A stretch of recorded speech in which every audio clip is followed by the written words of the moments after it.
Good morning, everyone. It's January 17th, 2022. Welcome to our Strategic Planning Council Committee of the Whole. As a reminder, all public meetings are live streamed and recorded. Any verbal or written information provided may be included in public documents as per the Freedom of Information and Protection of Privacy Act, FOIP 40-1. We have before us an agenda looking for any additions or deletions to that agenda. Seeing none, I would look for a motion to adopt the agenda. Councillor Melhoff, all those in favor? And that is carried. Thank you very much. Next item is adoption of the minutes, and that is item 3.1, Strategic Planning Council Committee of the Whole, 15th December 2021. I hope you've had a chance to review those. Are there any errors or omissions? Seeing none, I look for a motion to adopt those minutes. Councillor Graham, all those in favor? And that's carried. Moving to 3.2, Strategic Planning Council Committee of the Whole, 16th December 2021. Again, any errors or omissions? Seeing none, I look for a motion to adopt those. Councillor Cermak. I call the question. All those in favor? And that is carried. Thank you very much. And item 3.3, Strategic Planning Council Committee of the Whole, 17th December 2021. Same story. Any errors or omissions? Seeing none, I look for a motion to adopt those minutes. Councillor Swanson was first. All those in favor? And that's carried. That brings us along to item 4, and I believe we have a group that, or an electronic attendance. I would need a motion to accept a group attending electronically. Councillor Melhoff, any further discussion on that? And then I'll call the question. All those in favor? And that is carried. Thank you very much. Ultimately, Emergency and Legislative Services, I'll look to Ms. Haggart to introduce the item. Good morning, Rave Lougheed and members of the Strategic Planning Committee. I'm actually going to turn the floor over to my subject matter experts. So with me, I have to my left Deputy Chief Evan Stewart and IT Manager Cam McDonald. So I think Evan's going to kick us off, and then we'll introduce the folks who are on the line with the Afrax presentation a little bit later on. Good morning, Reading Council. Just for the members that may be watching, public members that may be watching online, my name is Evan Stewart, Deputy Fire Chief of Operations with Clearwater Regional Fire Rescue Services. Today, we have the privilege of bringing an item to Council relating to our public radio communication system, our public safety radio communication system. We have with us, joining us today is Brian Saunders and his team from the Alberta First Responders Radio Communication System. Brian's joining us with his team from Edmonton today. They were going to be attending in person, however, weather has restricted them. So they are going to join us electronically. Just to begin the item today with some background, Clearwater County owns, leases, and operates a radio communication tower system that includes a VHF, or very high frequency radio system, utilized by our fire service, and a UHF system utilized by Public Works and Agricultural Services. Clearwater County's Community Peace Officer Program operates the Alberta First Responders Radio Communication System, known as Afrax, utilizing a dual band radio for interoperability with other agencies, including the fire service. CRFRS also utilizes Afrax in a limited capacity with dual band radios for interoperability with other co-responding agencies as well and other county departments. So our radio communications tower maintenance is included in the corporate services operating budget under information and technology, and ongoing maintenance costs are approximately $85,000 annually, not including emergency repairs. Costs of the tower maintenance and continues to increase year over year due to towers and equipment being beyond its typical life cycle for replacement. Radio repairs and life cycling replacement costs are borne by the respective department budgets. Administration from the Fire Service and Information Technology Services, as well as Afrax representatives, are on hand today for the Strategic Planning Committee. Background on the existing radio system, capabilities of Afrax, and recommendations related to the county's radio communication tower system and its replacement. The Afrax system itself, I'll probably leave this portion to Afrax in their presentation to describe to you. Our system itself, CRFRS, has been operating an analog VHF radio system for 15 years. This was originally designed in 2016. At the time of installation, this system was the most cost-effective option for a fire's response area while providing interoperability with emergency communication, other emergency departments. The intent was to transition this system to a digital capable one, but due to the demand of the public safety world to transmit data as well as voice over our systems. However, testing of the digital equipment at the time led to a large dead areas where communication was non-existent, caused by a limitation known as the digital cliff. That can be explained for council if they wish. This system was left as an analog system. And it allowed CRFRS at the time to communicate with other law enforcement agencies, emergency medical services, and other co-responding agencies. This legacy system was designed to operate for a 10-year period before any major upgrades or equipment replacement as specified by manufacturer's recommendations. That time frame took the county to 2017. Between 2017 and 2019, both administratively and during strategic planning, budget deliberations, there were various discussions related to the radio system. Afrax, and there was no significant budgetary commitments to replace the county's analog system. At the time, administration proposed a 7-year transition plan for CRFRS from the analog radio system to the Alberta First Responders radio communication system at an estimated cost of $200,000 annually. Around the same time in 2019, radio tower communication systems maintenance was transferred to the county IT department's purview. An annual service agreement was engaged with Bearcom Telecommunications, previously known as Com Group, out of Red Deer, Alberta. Further strategic planning sessions and discussions took place on the aging infrastructure of the county's radio communication system and tower infrastructure in an effort to make a plan for either tower and equipment replacement or alternatively to migrate to the provincial Afrax.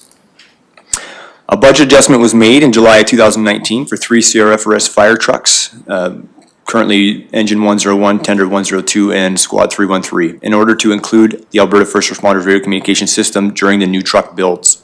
Administration indicated the need to shift to the Afrax system for interoperability with provincial departments and mutual aid partners, as well as long-term cost savings for the county should they eliminate the need for county-owned leased tower systems. Council of the day deferred consideration of the purchase of Afrax radios to allow for a broader discussion related to the county's existing VHF radio system. Afrax representatives presented to council in September of 2019 during budget deliberations. Council discussed radio systems and included $100,000 in the 2020 capital plan to continue the transition to Afrax by adding radios to the chief officers in certain fire engines. CRFRS's analog radio system includes approximately 130 portable radios, 34 mobile radios. Currently, multiple of our apparatus, including all of our command units, are equipped with dual-band P25 radios.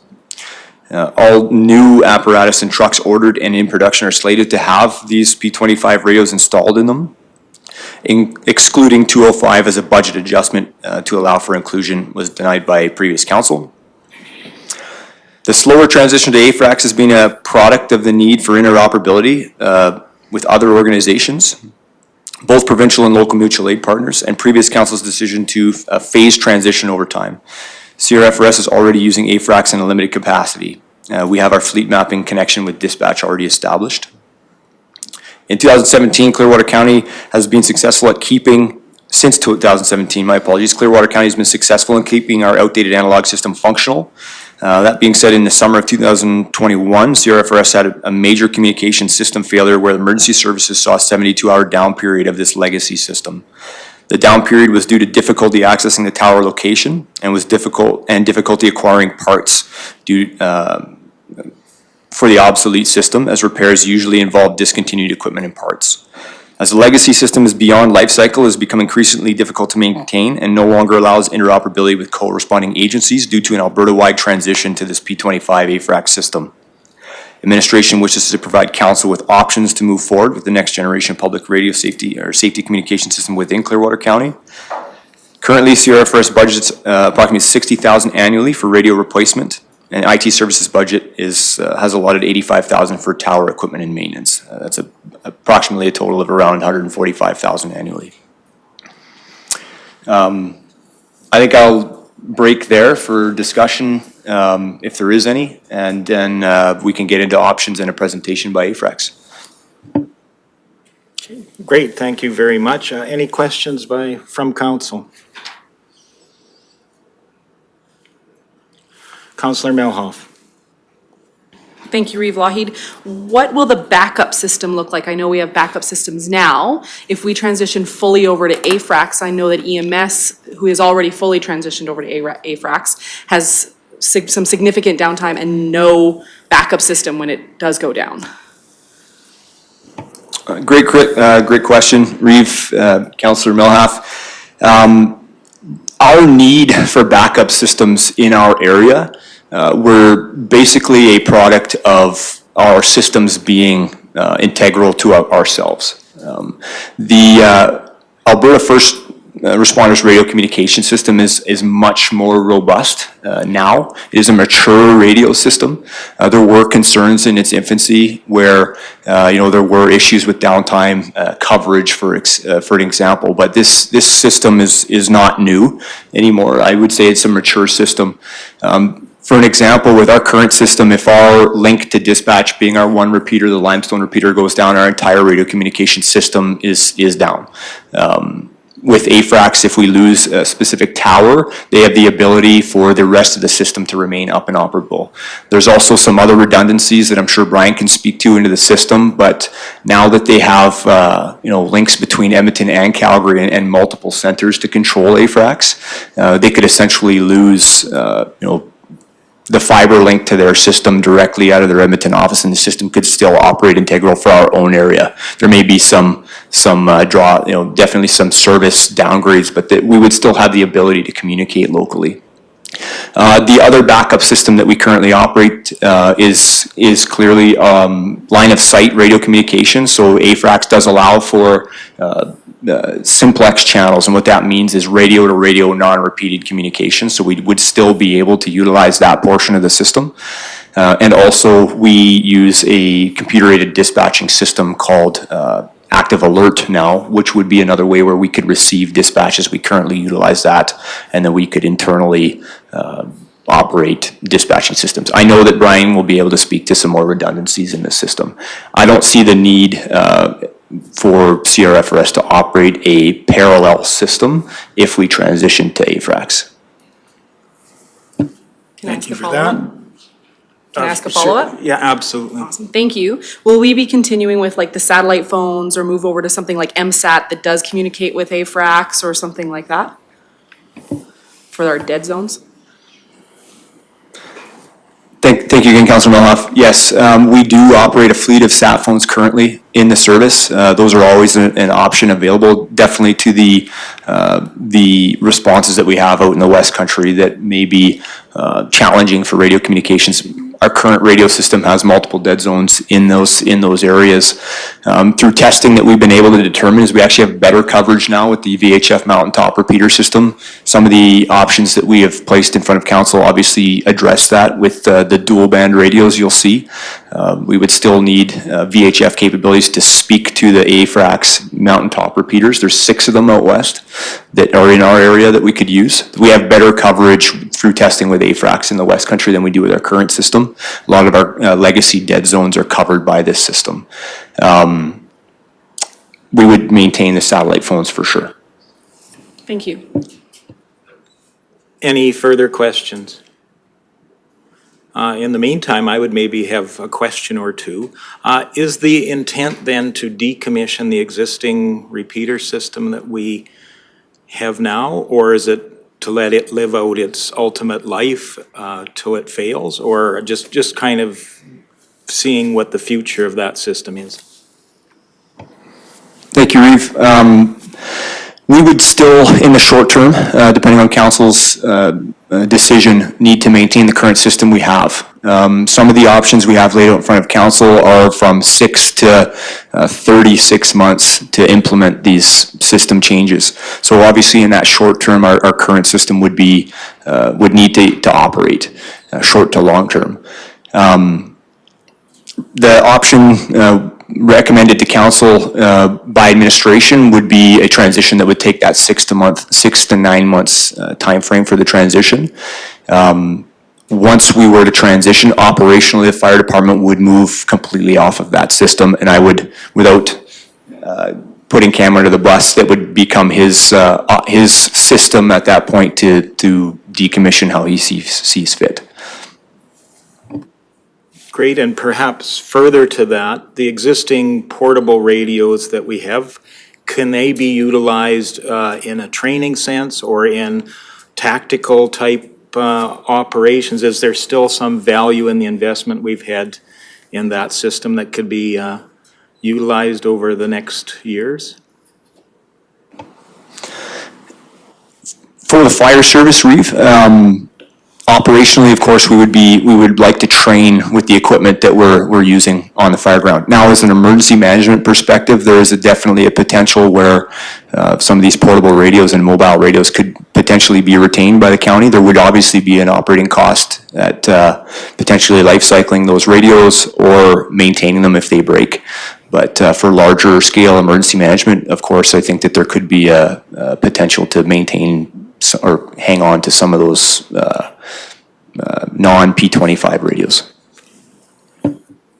And I see Councillor Melhoff's light is on. Thank you, Reeve. What happens to the people that are already using, that are still using the system via Public Works, Search and Rescue? Do they have to transition fully over to Afrax then as well? And the cost associated with them transferring over? Of course, Reeve and Council, great question. We have, alerted Search and Rescue probably being the organization that would be most impacted. I've had a discussion with the president of Search and Rescue in late November about, our discussion that we were going to have with council with a potential transition. It would be a cost to them. That cost unforeseen to myself, what that would be. Public Works, specifically in Ag Services, are actually on a separate radio communication system. That discussion Cam could probably have with council, and I would have much more information than I would. Can I ask a follow-up then? Yes, please. And this is probably for Cam then, sorry. Okay. No worries. If we decommission that system, is Public Works and Ag using that system that we would be decommissioning? They're not using the exact, there's a different radio system, but. Okay, completely different system Yeah, so altogether. we would still review it because I think there's some ways of making or not working with Afrax to put Ag and Public Works on them. I don't know the cost yet, because we really haven't dug into that, but there is a way we could even get them their own channel, their own pointed channel, obviously off the emergency channels, and we would give them a lot more coverage in their areas that they already have now. Thank you. Thanks. Ms. Haggard, please. Thank you, Reeve Lougheed and the committee members. Just wanted to add to that as well. When administration was taking a look at the cost associated even with life cycling radios, we have a 5-year plan. Essentially, about 20% of our radios get cycled out every year. The type of radio we're currently purchasing is also obsolete, and so the cost of those radios are increasing anyway. And we're talking about it and having discussed this with council over the years, and I know one of our members of council had asked that during budget deliberations when we're going to talk about radios again. We don't want to throw money continually at something that may become an obsolete system. So we've held off in last year's budget and this one on ordering more radios. We're kind of getting by with what we've got in order to make a determination here which direction we're going. So we just don't want to continue to put money into a system that we may, like you said, have radios that are not usable in that system. So we're kind of looking at trying to save that $60,000 a year this year if we're not going to proceed, if we're proceeding with an Afrax solution, for instance, or other options in terms of digital. Thank you. You're welcome. Any further questions? Councillor Cermak. What's the life cycle of this new system? Is it endless, or is there a life ending to it? Thanks, Tracy. And actually, you know what, that might be a good point. Before we go into options, do we want to let Afrax do their presentation? Because that will answer that question for you, Councillor Cermak. Okay, thank you. Essentially, it's a provincial system, so the maintenance for municipalities, there's no cost of maintenance of that system. So the province maintains it across the board. But maybe that's a good point, if you think it is, to turn it over to Brian and his team. Thank you.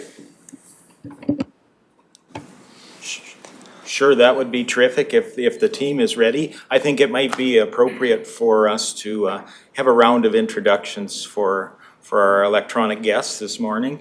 I'll start with myself. I'm Darrell Lougheed, and I'm a councillor for Division 3 and also Reeve, and I will move to my left. Brian Zerman. Got a Division 6.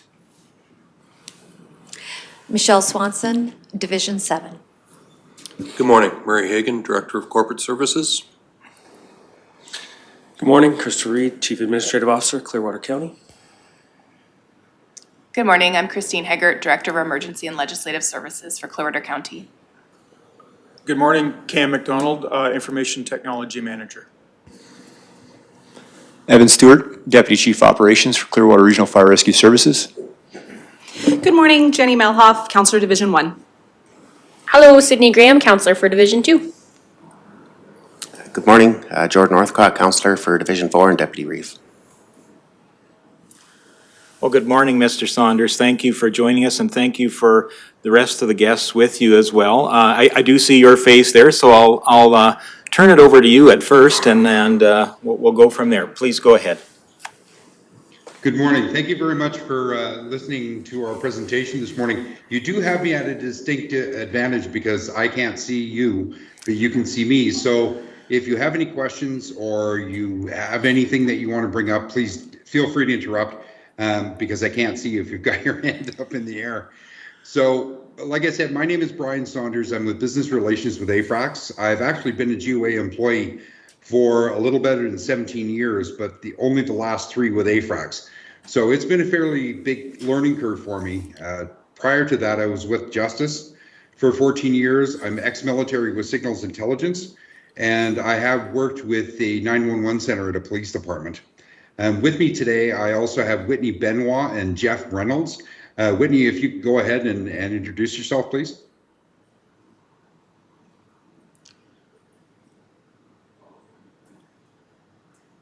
I believe you're muted, Whitney. I thought we'd play a little game where you guys just read my lips. How about, are we good now? So my name's Whitney Benoit. I've been with Afrax for 3 years now. I'm a business relationship coordinator as well with Brian. Prior to that, I was 27 years as a police officer with the RCMP. So my expertise is on the first responder part of it. The technical part of it, like Brian said, has been a steep learning curve for us, but we have a fantastic team that really rounds it off, and we can answer any questions that you guys might have about the system. Thank you. And good morning, Reeve Lougheed and councillors. My name is Jeff Reynolds. I'm the director of Afrax. I've been with the Alberta Emergency Management Agency since about 2013 with the floods in High River. So in terms of my past experience in this space, large multi-agency disaster scenarios and coordination and collaboration across agencies. So what I bring to the table with Afrax is sort of the technology piece, you know, informing the technology piece in terms of large multi-agency scenarios, which are becoming more and more populous as we go forward, which is unfortunate, but reality. Thanks very much for meeting with us today. Well, thank you. Please go ahead with your presentation. You bet. So I'm guessing you can see my screen that says Afrax Orientation Clearwater County? That's correct, yes. Okay. So we've already done our introduction, so I'm just going to skip through some of this. What we're going to talk about today is many of the things of your questions that you've already brought up, talking about some of our objectives, who governs what our operating procedures are, some of our technology involved, our coverage, which Evan had spoken about, and then some of our metrics that we are at today. So one of the things that Afrax, our main purpose is to make sure that we have province-wide communication for all first responders. When I talk about public safety grade, I'm going to get into that a little bit more later on, but we want to make sure that we're providing a quality, cost-effective, accessible service that will support all first responders. So it isn't just strictly fire, it isn't just law enforcement or EMS, it's to all first responders, and that they have that interoperability that we spoke about. There is no system fees, as was mentioned earlier. The only thing that the municipality or the county is responsible for is their own equipment, i.e. the radios on your end. The maintenance, the upgrades, everything else is done by Afrax at a provincial level. So what is public safety grade? Well, it's a conceptual term, meaning that if there is a disaster, that the system will be there. It's going to be there, it's going to work, you're not going to have any issues with it. We talked a little bit about, I don't know if anybody recognizes that picture. I believe that's from Pine Lake. One of the lessons that was learned through the early days is that when you've got first responders, multiple agencies responding to an incident that's gone on and they don't have the interoperability, there is a fair amount of confusion, which results in services not being provided or it not getting to where it needs to get to at that time. So yes, that is Pine Lake from that tornado. So what does this mean for community? Fire, ambulance, police, they're all able to communicate. So it doesn't matter whether it's the Clearwater County Fire Department or the sundry CPOs, community peace officers, or the Highway Patrol. They can all get on a common event talk group, a common channel, so to speak, and they can have those communications so everybody is in the loop and there is no confusion going on. The system will be functioning regardless of whatever the disaster is. Everybody knows, I'm assuming what this is. This is from 2001 at the 9/11 site. So you had briefly spoken, I'm sorry, and I don't know, because I don't have the privilege of being able to see you, I don't know which one of the councillors had brought up about the public works and things like that. So we do have provisions to bring on secondary responders onto the system. The support that's done through it, though, is a little bit different. We have to go to one of our councils called Governance Council to get the approval to bring on a secondary responder. The bullet point that says municipality responsible for all incremental costs. So what happens is we look at the area that the secondary responder, i.e. Public Works, would be coming on, and if their traffic that they're going to be bringing onto that particular site or towers that are in that region is going to be enough that it would impact our first responders that are using that, and we have to do channel upgrades, the municipality is going to be responsible for that. So we do a traffic analysis. Our engineering team will look at things and determine if the site needs to be upgraded in order to carry that extra traffic. With that, I'm sorry, I wouldn't be able to give you an exact number if that's what you're thinking, because the study would need to be done. There also is an annual charge for each secondary responder, that radio that's brought on the system. Right now, the Governance Council currently sets that at $275 per year per radio. Again, that's not something that's going to carry on if they decide to increase it or decrease it. That's done by council, but it is an ongoing expense. So, I should mention, and that is not a very quick process, and I found it very interesting. I think it was Cam had mentioned about the lifetime of what you've got left on your current system. As you can see in that last bullet point, it says the process is rather extensive and time consuming. It's not something that's done on an overnight. Like I said, there's traffic analysis done. There's all kinds of study done to make sure that we can bring on the secondary responders without impacting our first responders, because that is really what we're here for. So as I mentioned, we do have different councils that take care of us and give us our direction. Our top council is our government council, and that represents the interests of all the Afrax stakeholders. I should mention on these councils that there is no Afrax personnel that sit on the councils themselves. We take our direction from them.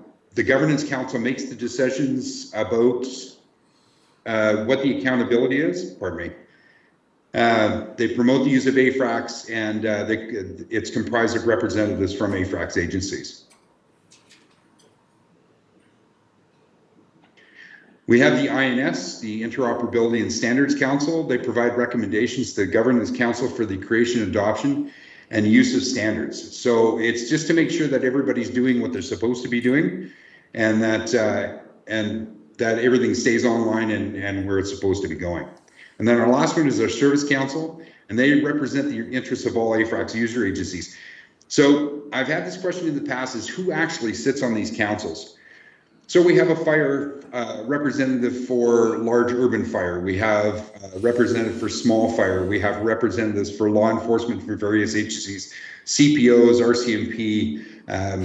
If there's a municipal police force like Tabor has or Lacombe has, somewhere along those lines. Those are the ones that actually sit on those.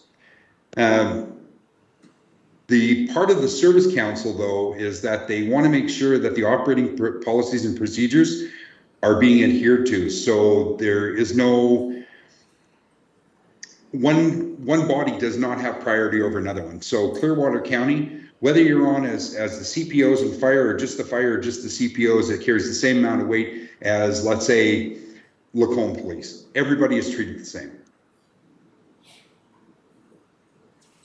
So some of our technology, it's all standards based. So there is minimum standards that have to be maintained.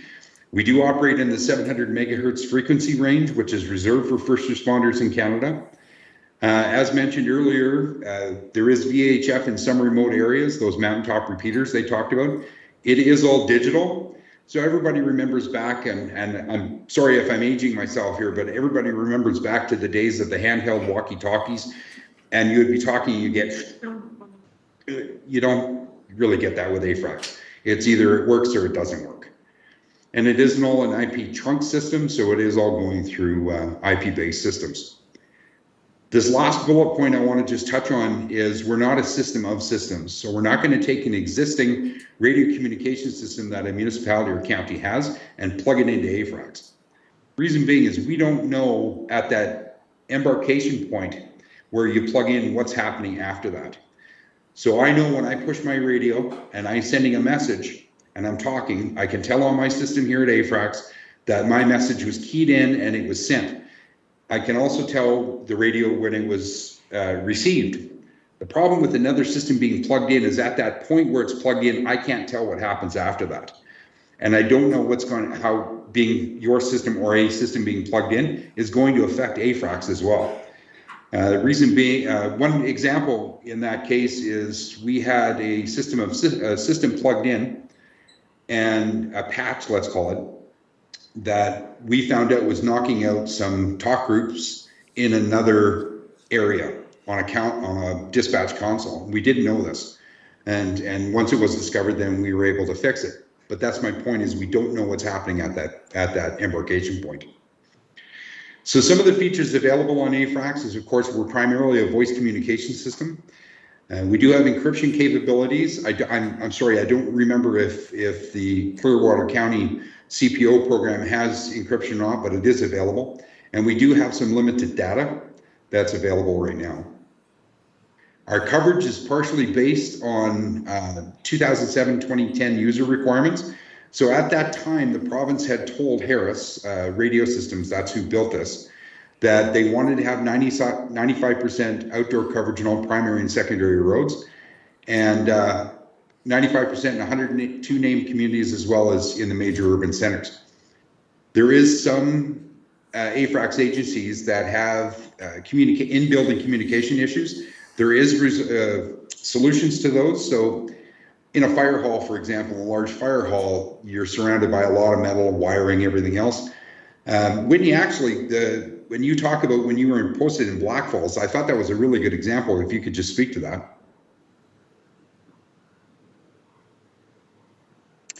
Yes, with regards to within the office you're referring to? Yes. Yeah. So the way it works with inside, it can be difficult depending on the structure and what it's made of, but at Black Falls, I could be in my office with my radio on and hear an incoming call from dispatch, And then one of the other police officers could be in the general duty pit there and not hear anything. You know, you move a couple feet over and then they'd be able to hear the communication. So that is something to keep in mind when you're in certain buildings, and that's why it's so crucial with the system especially, is to do your coverage testing and make sure you're aware of where the radio will work and may have spots where it won't work for you. Thank you, Whitney. One of the other the things that we talk about is in large buildings such as a hospital, is we've had fire departments go out and they will actually have their users crawl around in basements and in other parts of the building to make sure that they can hear their radios. So this map that you can see here, this is showing coverage of the predictability coverage. The green is for portable radios, the blue is mobile coverage, and then the pink is the VHF. Now, I don't know if you can see my mouse pointer, but I believe you guys are right around this area here, or maybe a little bit lower, sorry, right around here.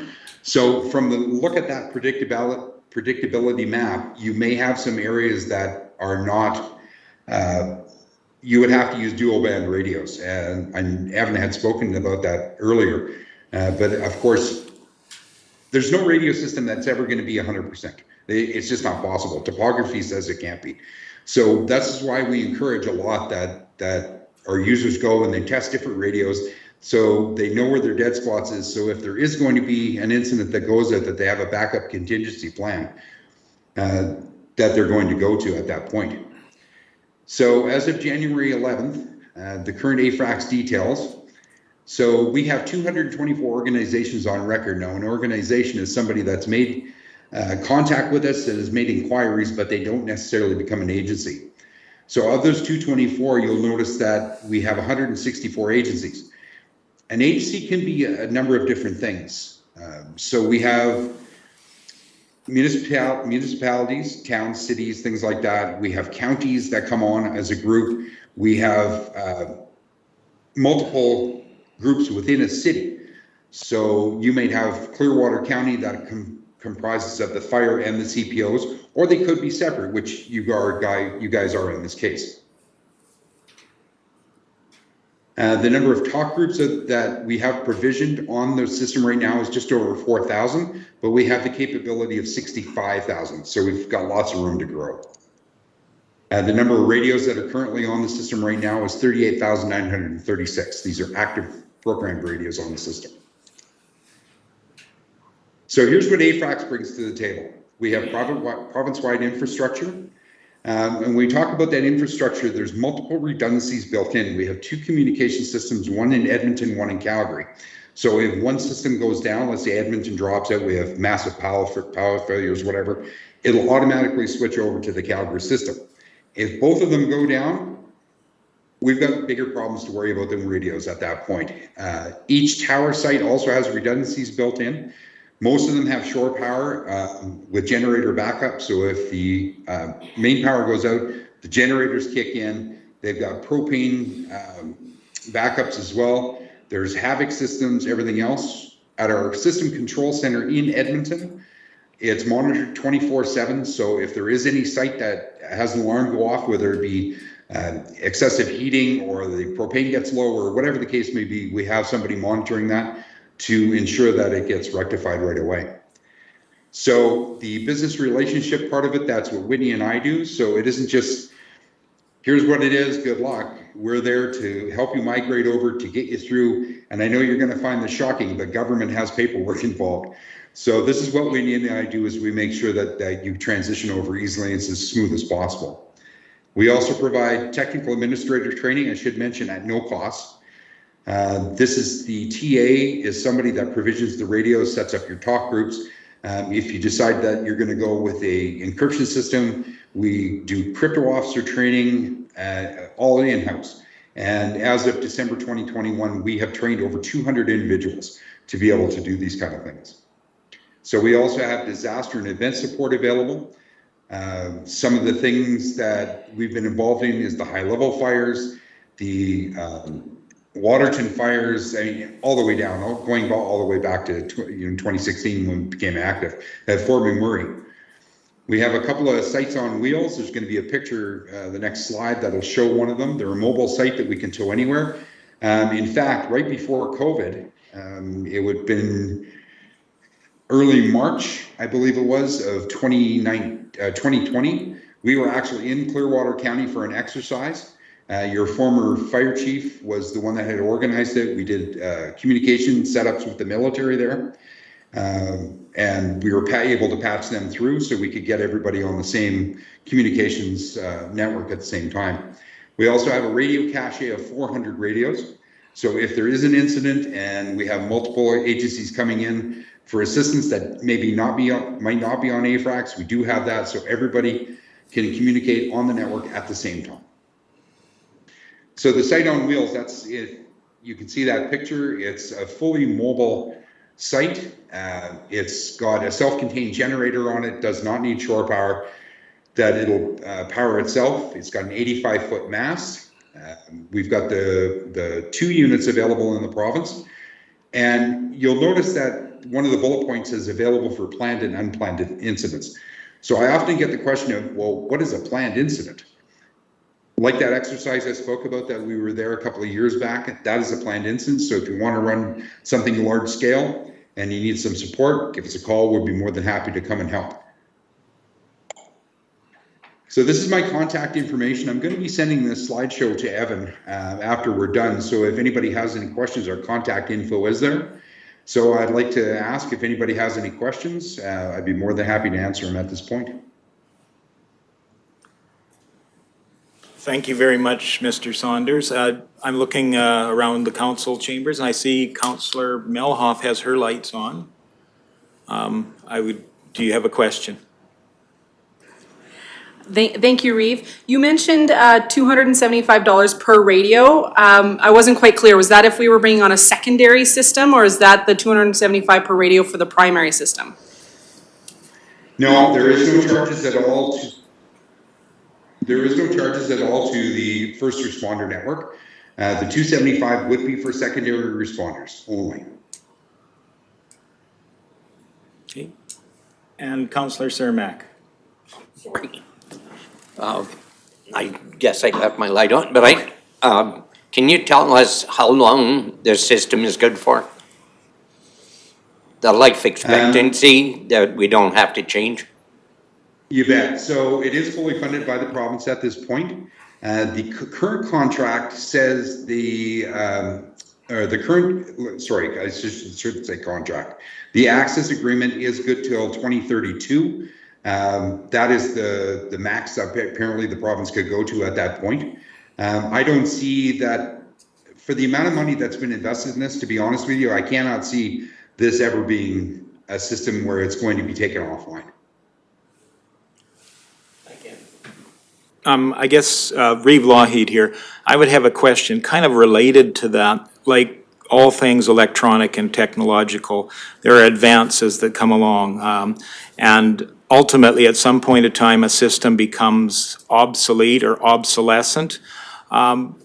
Ultimately, what do you see as the life expectancy of this system that we're currently using or currently suggesting to use, and what are the commitments from the province when counties such as ourselves are faced with a complete shift again to the next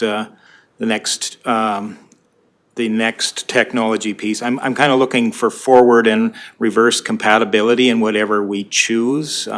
Just maybe you can speak to that a bit. Absolutely, and actually I'm going to ask the director to step in here at this point. He'll have a better vision on what the province is planning in the near future. Thanks very much, Brian. Reeve Lougheed, your question is spot on.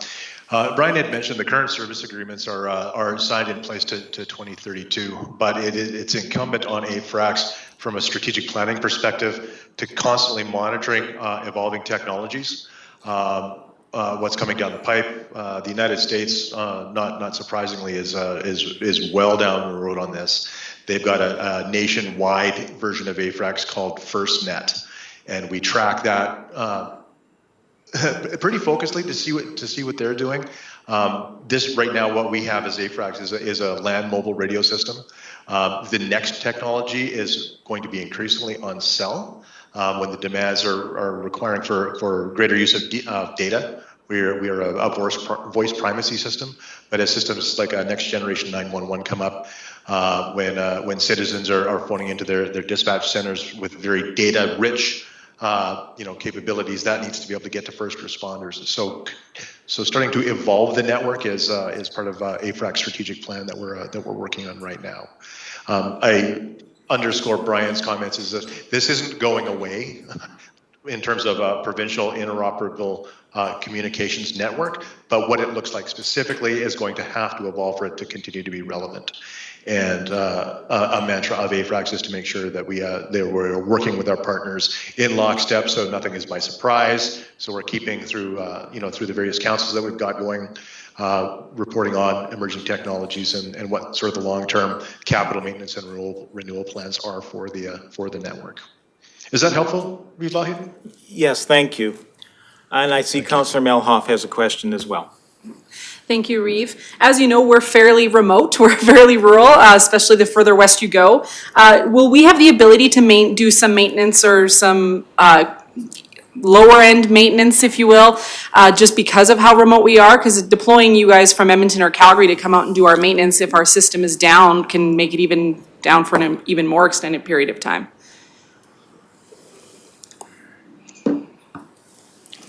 So I should mention that I'm sorry, Jeff, I wasn't sure if you were going to address it. So one of the things I should mention is that we are contracted.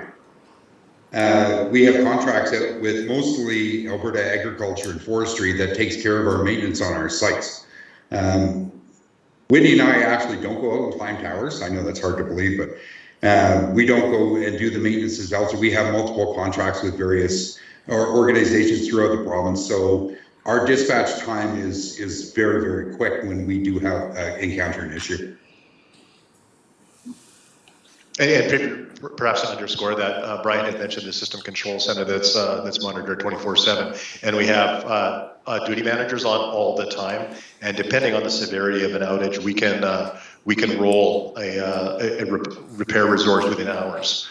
We do have resources in addition to agriculture, forestry. We do have significant maintenance contracts that have depots throughout the province. So we are able to, we're very agile in that regard and can respond. And also there's the redundancy and resiliency built into each of the sites, backup power, generation, and cross coverage from other towers that seek to bring that resiliency of the network. Thank you. And I'm not seeing any other questions at the moment, so I'll go with one of the questions I have.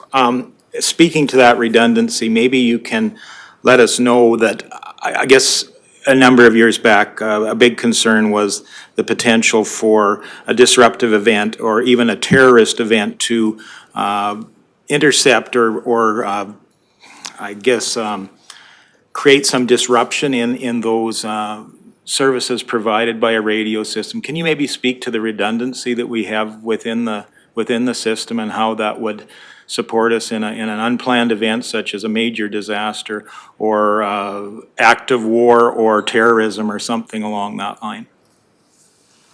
So one of the things that I had spoken about earlier is the two control centers, one in Edmonton, one in Calgary. So if there was something significant happen, that one of them goes down and switches to the other. Now, with the tower placement as well, I unfortunately, because of security, I can't send out a map of where all our towers are, obviously. But with our system the way it is, that if a tower goes down, they generally are in close enough proximity that another tower will be able to step in. There is going to be, of course, there's going to be some gaps in if that was to happen. The mobile sites are there as well. So let's assume that the main tower that Clearwater County would be using was to go down. And I don't mean go down as equipment failure. I'm talking about as if there was some kind of incident where the tower physically came down. As Jeff mentioned, within hours, we would be able to roll that mobile site and set it up that your communications would have a very short time frame of disruption. And I'll be straightforward with you. If it came to a fact is with both the Calgary and the Edmonton data center went down, it would have to be a very catastrophic event in order for both of those to go offline at the same time. And to be frank with you, I don't think that radios would be our main concern at that point, if that was to happen like that. Okay, thank you for that. Any further questions to our delegation? Councillor Melhoff. Thank you, Reeve Lougheed. My questions are surrounded by the actual radios themselves. Is that appropriate to ask you, or should I be asking administration? You can ask. If I can't answer the question, then yeah, you can go elsewhere. Perfect, thank you. The radios that we would be using, it's my understanding there would be several different types that we could choose from. It's no secret that emergency services are hard on equipment. What is the general life cycle for these radios and maintenance costs that they will be incurring? It's my understanding Afrax radios are quite expensive comparatively to the radios we currently use. So I just say, and not to correct you on your vernacular, but they're not Afrax radios. They're actually AFAC capable radios. Okay. Afrax is the cell radios. We don't recommend one over the other or anything like that. What we do, however, is encourage our agencies to test as many radios as possible. So you're right, firefighters in particular are very hard on radios. So with some fire departments, they will go for a more rugged type radio that can take a beating, as opposed to one that's designed for light use. The costs vary from manufacturer to manufacturer as well. I have sent a list of manufacturer contacts to Evan. If you're going to be buying in bulk, I recommend to contact those manufacturers directly outside of going to a vendor, that at least you can have the pricing directly from the manufacturer instead. They will be able to get, if you're looking for specific specifications on what a radio can or can't do, its durability, things like that, that would be where you would go, is to contact those manufacturers. As far as costs go, I really don't know. I'll be honest with you, I don't know what the cost of radio A is versus radio B versus the durability of it at all. That really isn't our business. I'm not going to sit here and say, I think you should use this particular radio because I think that'll suit your needs, because it may not. I don't know enough about your business to be able to say that to you. Perfect, thank you. And Deputy Chief Stewart, please. Reeve and Council, thank you. We have definitely gone down that path, Councillor. We're lucky enough that my peer, Deputy Chief St. Peter, went through a transition to Afrax with his previous fire department, where they did some non-destructive and destructive testing of multiple different radios from different manufacturers. The recommendations that we have, or options we have in front of Council, and those prices that you see address our needs as a service. If Council chooses one over the other, we have, rest assured, gone down that path. Again, you are correct in saying that these radios are more expensive than the options of radios that we use now currently, and that has to do a lot with some of the things that I'd like to point out to Council. Is our need as a fire department is ever increasing on the equipment and demands. The current system and radios that we've been utilizing have done the job for the last 15 years. They are, for all intents and purposes, obsolete now. We've had multiple examples lately that I won't go into detail unless Council wishes to, but on responses where we need some increased safety in our communication system that a digital public safety grade radio communication system would provide, that our current radio communication system does not provide.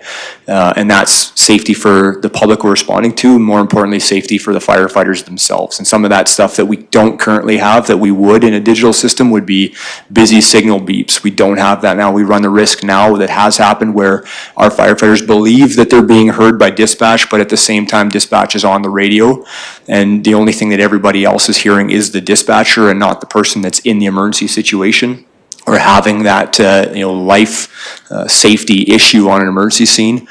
We don't have roaming capabilities, so right now our firefighters have to switch between repeater sites and they have to know those areas. It's a training piece for sure, where this digital public safety grade radio communication system would address that concern, where it would automatically hop between towers. You're correct, we do have a large area here. the 90% solution, if not more, which is actually the better percentage solution than our current system through testing, is the Afrax system. More than 90% of our emergencies that we have today and into the future happen in the area that is populated areas of the county or the Highway 11 corridor that are covered by Afrax. Those areas where we are talking about mountaintop VHF repeaters where we would need those dual band radios, that's less than 5% of our call response in our area. Predominantly search and rescue, backcountry systems, and the Afrax system has better coverage in those areas than our current system does now with the 6 mountaintop repeaters listed in our area. I'll stop there. Great, thank you for that. Thank you for that. Any further discussion or questions for our delegation? Well, seeing none, oh, sorry. I'm sorry, Mr. Reid. Go ahead, please. Thank you, Reeve Lougheed, through to the presenters. There has been some talk about outages in today's presentation, and I'm just curious if there is a long history of outages, or is the system fairly robust? You've mentioned the fail-safes, but what's the record like? What's the track record of the system? Are there lots of failures or not? Great question, CEO. What I can speak to is our area and our outages, a little bit on the Afrax side, and then I can hand that over to Jeff probably. You can speak about some of the problems that they've had as a growing system. Now that they're more mature, they can probably reference that. In our area, a couple of examples on our current system are the one as recently as last year. Some of the reasons why it was a longer outage were, number one, we only do a radio pager test once weekly. Right now, we don't have somebody monitoring the system 24/7 like Afrax does. So if we had a similar outage for a tower in Clearwater County on the Afrax system, they would know right away and be working to fix that. I can't tell you exactly when our outage started with our system. What we do know is when we discovered it, by the time we discovered it, it was 72 hours to repair that, and that had to go through our contract with Bearcom, get their representatives out, similar to what Councillor Melhoff's talking about. What's the shoot time to affect these repairs? We have the same, restriction now that Afrax would be. It's the quickest, most local contractor that they have that could be out and fix it. The redundancy is that they know what's happening right now, and currently we wouldn't know that our system's down until we get a response, or we do that weekly radio pager test on Wednesday evening and identify that there's a problem with the system.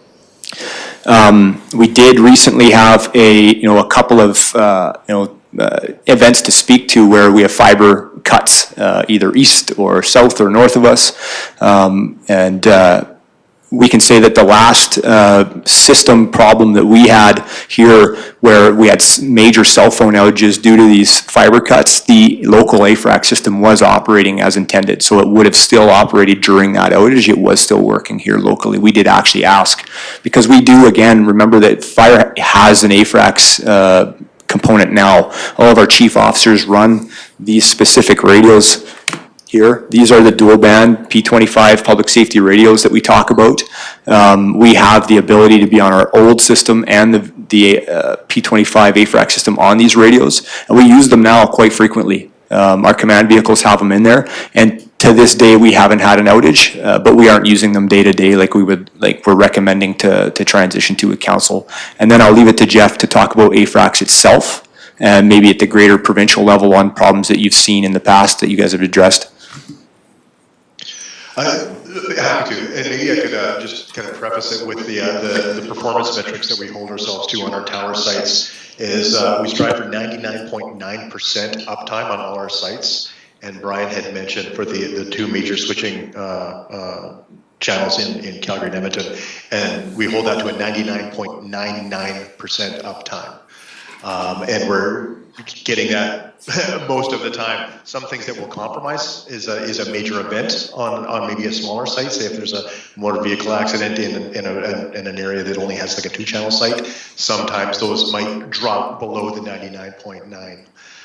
In terms of the issues that we've been sort of going through as the network matures, technologies that are improving in related to backhaul, generator technologies, the evolving technology of the network itself, We're right now going through with the L3 Harris system that we have and upgrading from what's called a Master 3 to a Master 5 controller. As the technology evolves, we're keeping pace to that. But in terms of the reliability and the maintenance program, we're pretty darn proud of it because we were able to maintain that upside. And I think it's also worth noting that this, as a public safety grade system, this is separate from general public communications. So the reliability standards that we get are a lot higher than you would on your cell phone or your radio. It's a lot higher performance, and frankly, it's a lot more expensive. But that's the requirement of public safety. Is that helpful? Yes, thank you for that. Thank you. I see Councillor Melhoff has her light on, but I will have one question myself first. And I'm just trying to remember where I was going with this. Sorry, I'll go to Councillor Melhoff first. Thank you, Reeve Lougheed. Just on the stream of outages, in EMS just a couple of months ago, our local area had quite a large Afrax outage, and we actually ended up utilizing the CRFRS system in order to dispatch some of those units. Is it my understanding then that these dual radios that Chief Stewart is talking about will help to bridge that gap? My understanding is that the current EMS system only has the one band, not dual band. Thank you. Councillor, and I can relate to Jeff if he has any information on that. I'm not tracking a recent outage where we had EMS being dispatched on our system. However, of course, it's probably not out of the question for it to happen. One thing to remember is that any radio communication system is not, like Jeff said, not the 100% solution. There's going to be, it's technology, things are going to happen.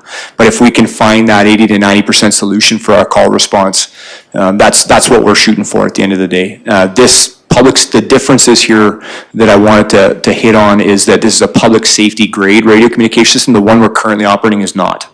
It is an analog private system that is up to us currently to maintain life cycle service, where with the Afrax transition, the entire infrastructure side of the stuff would not be Clearwater County's responsibility anymore. That would be the province's responsibility to maintain the infrastructure, upgrade it, service it, make sure it's up. So this is, essentially, an opportunity for us with some of these suggestions where technology is always changing, where the recommendations that we have before council would address some of that, where in 5 years, if things are different, we would have the ability to pivot essentially to a different direction, where we don't currently have that ability with our own system if we own it. The other side is interoperability. When our current legacy system was designed, we could speak to RCMP and EMS on that system. We can't do that anymore.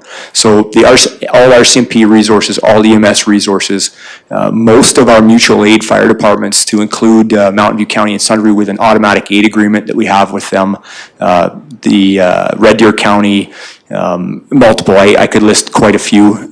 Most of our mutual aid and co-responding emergency agencies are now on the Alberta First Responders Radio Communication System. We're kind of the one out here that isn't.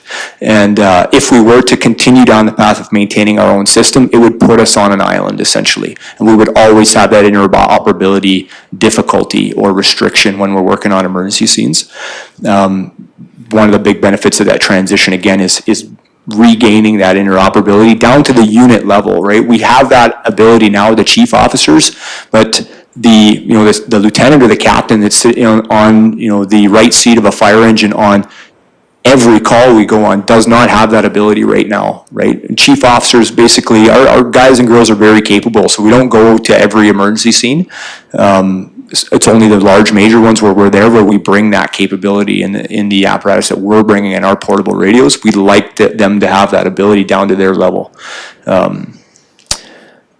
But as redundancy goes, again, the only recent one that I can speak to before I hand it over to Jeff is the fiber cut, where we had a massive outage of cellular coverage in the area, and this system was not affected by that outage. We would have had radio communications for that. Yeah, my apologies, Councillor Melhoff. I don't have top of my knowledge of that specific incident. Did you have a supplemental? Yes, thank you. So we're all aware we're doing we're in the middle of a broadband project. Would all of the efforts that we're putting towards that and the redundancies that we're building into that system help support this system and then our responders in the end? Mr. McDonald. That would be something we'd have to review with Afrax themselves. We haven't crossed that bridge and talked to them as of yet because we are new and we don't really have anything anything live and updated yet really to present to them, but I'm sure we could open communications and ask them. You're welcome. And I guess the question I did have was mostly answered through the last discussion there, but are there potential gaps with our mutual aid or mutual responding municipalities at this time? Are all of our neighbors signed up to move to Afrax? Again, another great question, and the answer is no, they are not all. I would say that the majority of them are. When we speak to some that I know that are not, Panoka County, for an example, we just worked on a mutual aid structure fire with them over the weekend. They have a few Afrax radios similar to how we're set up now, so we can speak to them in those events. But the recommendations we have before council, we do have dual band radios in there for the officer positions in the trucks as well as the trucks themselves. So we will always retain the ability to have some of those old provincial mutual aid frequencies, like the provincial fire mutual aid, the provincial ambulance channel. We could have those programmed in those radios for perpetuity if everybody doesn't transition over and still remain able to operate with municipalities or other corresponding agencies that haven't. But the ones that I can say have are the RCMP, all RCMP resources in the province. Our own highway patrol is on Afrax. All EMS resources are on Afrax. Stars Air Ambulance is on Afrax. I know that Red Deer County, Sylvan Lake, being two of our mutual aid departments, Mountain View County, including the town of Sundre, they are on Afrax now. We speak to them over Afrax when they're responding for us now as the duty officer. Fish and wildlife officers are, for an example, they are on Afrax as well. So the majority of the agencies that we work with day to day in this area are on Afrax, and the majority of our mutual aid partners are as well. Thank you for that. And I'm seeing Councillor Cermak's lights on. Go ahead, please. I'm more interested in the safety of the individual firemen. How much more protection is this going to give them than our old system? Thank you very much, Councillor Cermak. Thank you for giving me the opportunity to speak to that. It's probably the biggest push on why council's hearing this today, other than the fact that our system is life cycled. Safety. I'll talk about structure fires being probably the low frequency, high risk incident where radio communication systems can go really awry and cause firefighters to be in peril. A recent example is we had a structure fire near the town of Rocky Mountain House, less than 2 kilometers from one of our repeaters on our current system, so well within a coverage area. But the current system we operate being analog, we can't split channels. We only have one channel that all the units are dispatched on, and then our units transition over to a simplex radio to radio frequency to decrease radio traffic on the dispatch channel, and so that they can all actually talk while they're on scene. Because we have an analog system, and our repeaters are generally sparse, spaced far apart, strategically, basically, as SOG, they transition to that simplex channel. That channel is not repeated, so a firefighter could be in peril essentially inside a building, and if their radio can't get out to a repeater, dispatch does not hear them. Right? Only the officers on scene that are managing that incident actually hear all of our firefighters on scene. So there's a big chunk of our radio communications, probably the most important part right now, that is not recorded at dispatch. The dispatchers aren't sitting there listening for maydays, etc.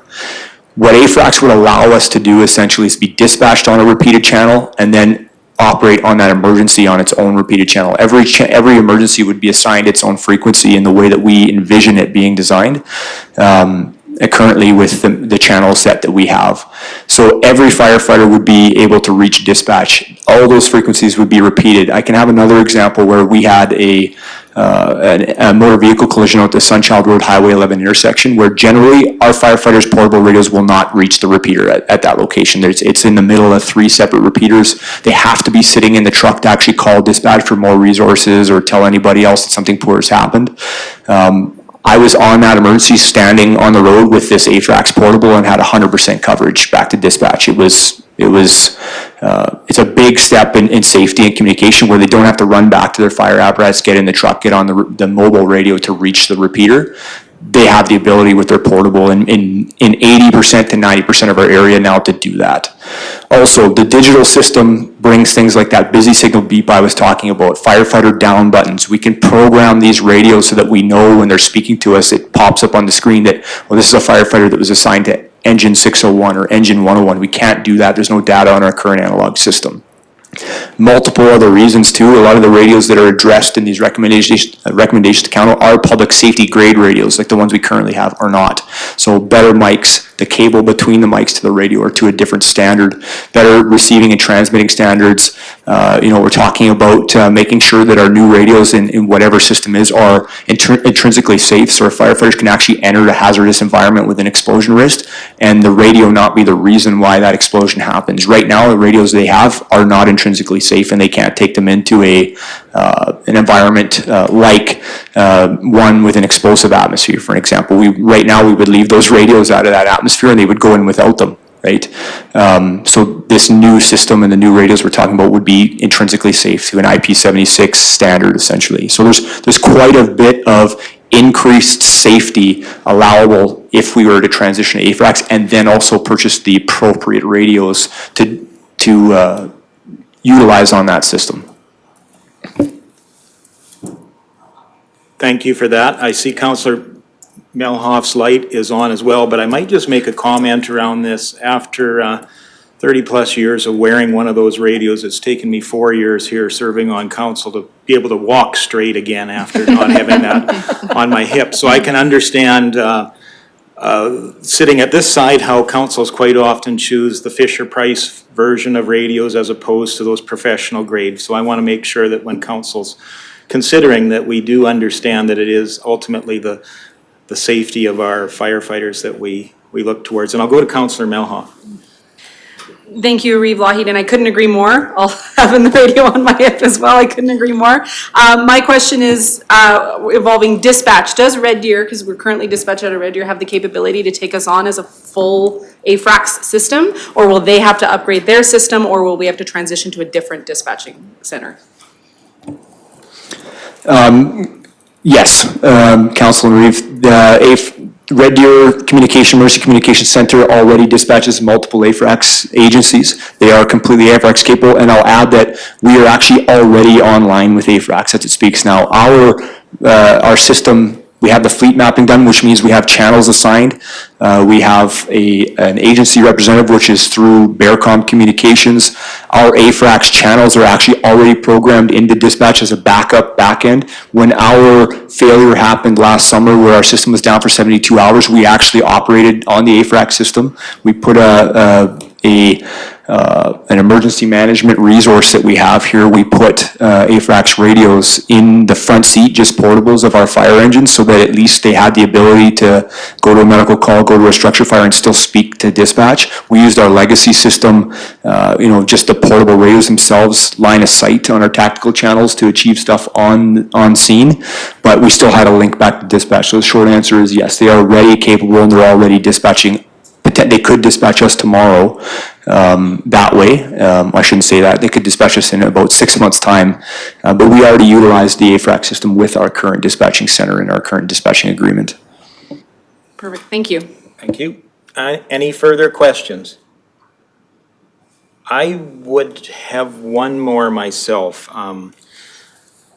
Ultimately, I've kind of skipped ahead in some of the document here and read that part of the intent, or appears a possible intent, is that if we upgrade with a series of mobile or portable radios, that they will be kept at the station, and then firefighters will be dispatched through a pager system, and ultimately, I have some questions around that one, in that I know from serving as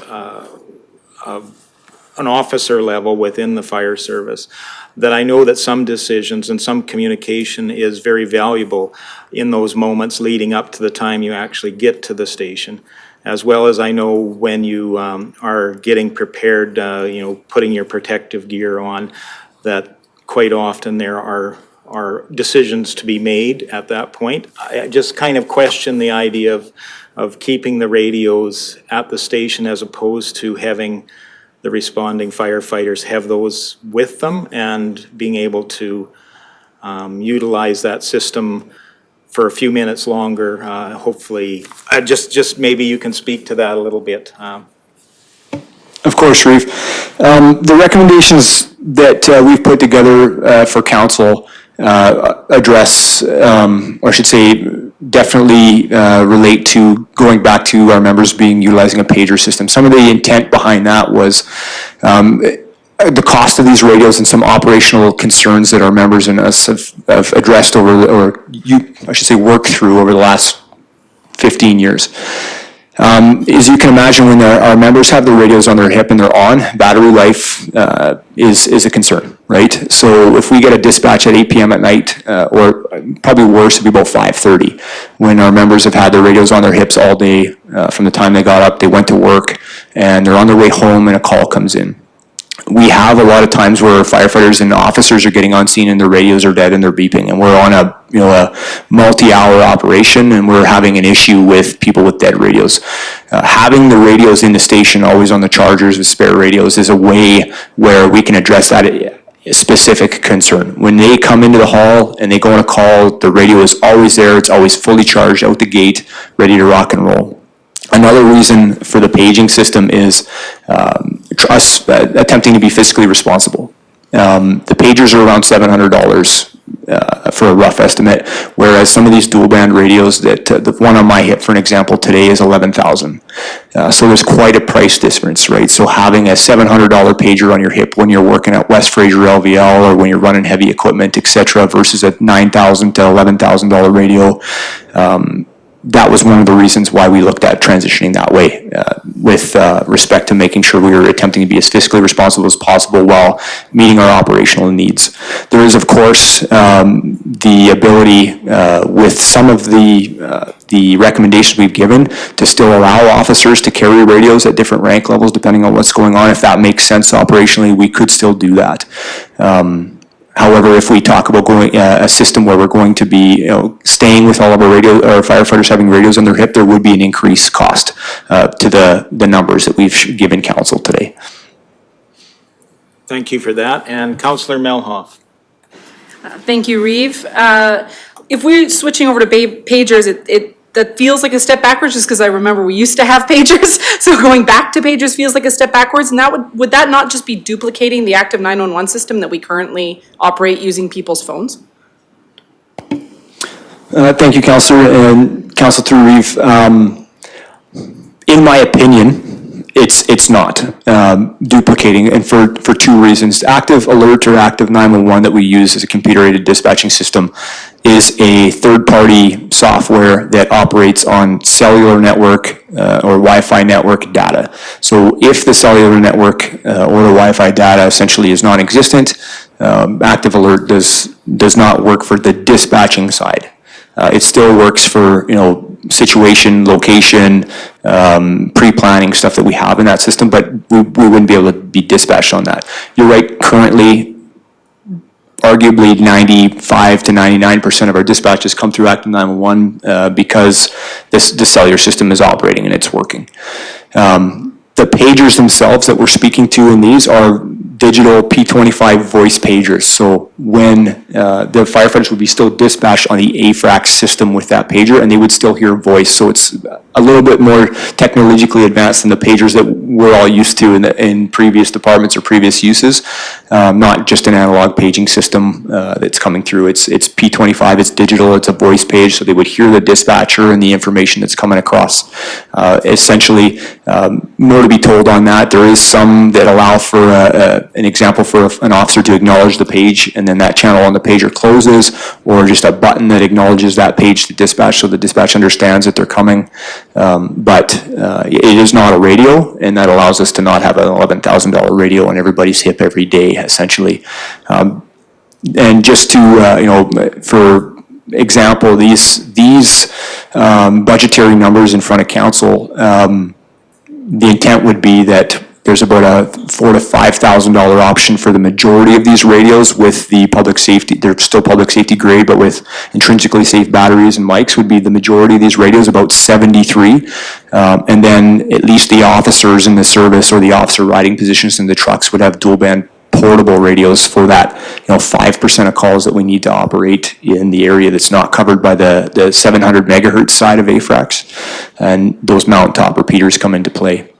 But the majority of our system is covered by the P25 700 megahertz system. The majority of our calls or response, I should say. Thank you for that. Any further questions for our delegation? Councillor Cermak. I'm kind of looking at the dollar value here. If more people join this province-wide, will the cost decrease? Or in the near future, is it going to increase because of new advancements in technology?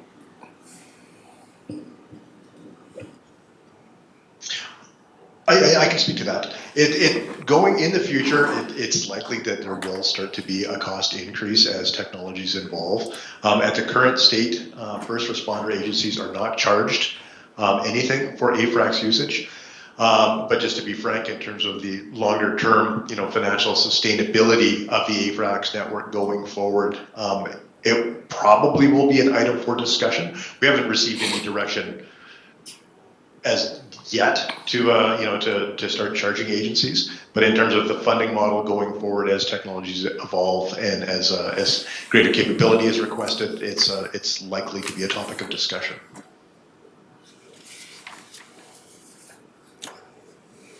Okay, a supplementary? No, Okay, just like Christine. Ms. Haggard, please. Thank you, Reeve Lougheed and Councillor Cermak. Just to add on to that, I think what Councillor Cermak is referring to is within the agenda item, which are the administrative options on Clearwater County's side in terms of the physical radios within the firefighters' hands or hips, as opposed to the overall infrastructure, which Afrax is on the line to discuss. So I was going to suggest that perhaps we could get administration to go through those options for council and then see if there's any other questions that that come at that time, because I think that'll explain some of the changing in technology as well as the time frame for cycling out those radios and why the cost option that we're recommending is the reason it's being recommended. So. And I'm not sure if we want to do we want to keep the Afrax folks on the line? That was my next question is, are there any further questions that we would like to pose to our delegation before, we want to maximize the use of your time for sure, and we do appreciate you being here. So any further questions?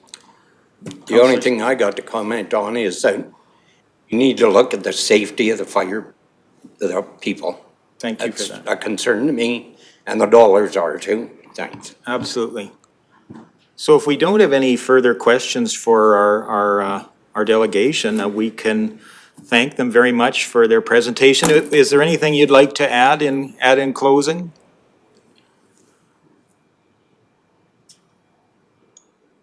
No, anything that if you have any questions or something comes up, a couple hours from now, you go, oh, I should ask them this. My contact information is there. Feel free to, shoot me an email or give me a call. I'd be more than happy to get you any information that you need. And I thank you very much for giving us this opportunity to let us talk about the Afrax network with you today. Yeah, thanks very much for your time. I appreciated the questions asked. They were insightful and well considered. So that's much appreciated. And again, thank you very much for joining us today. I think you've been very helpful to council as we deliberate on a path forward with the Afrax system. I guess at this point, it'd be a good time to maybe take a 10-minute break.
Welcome back, everyone, after our recess. I guess we will continue forward with some of the options around the radio system replacement, and maybe I'll turn that back over to staff.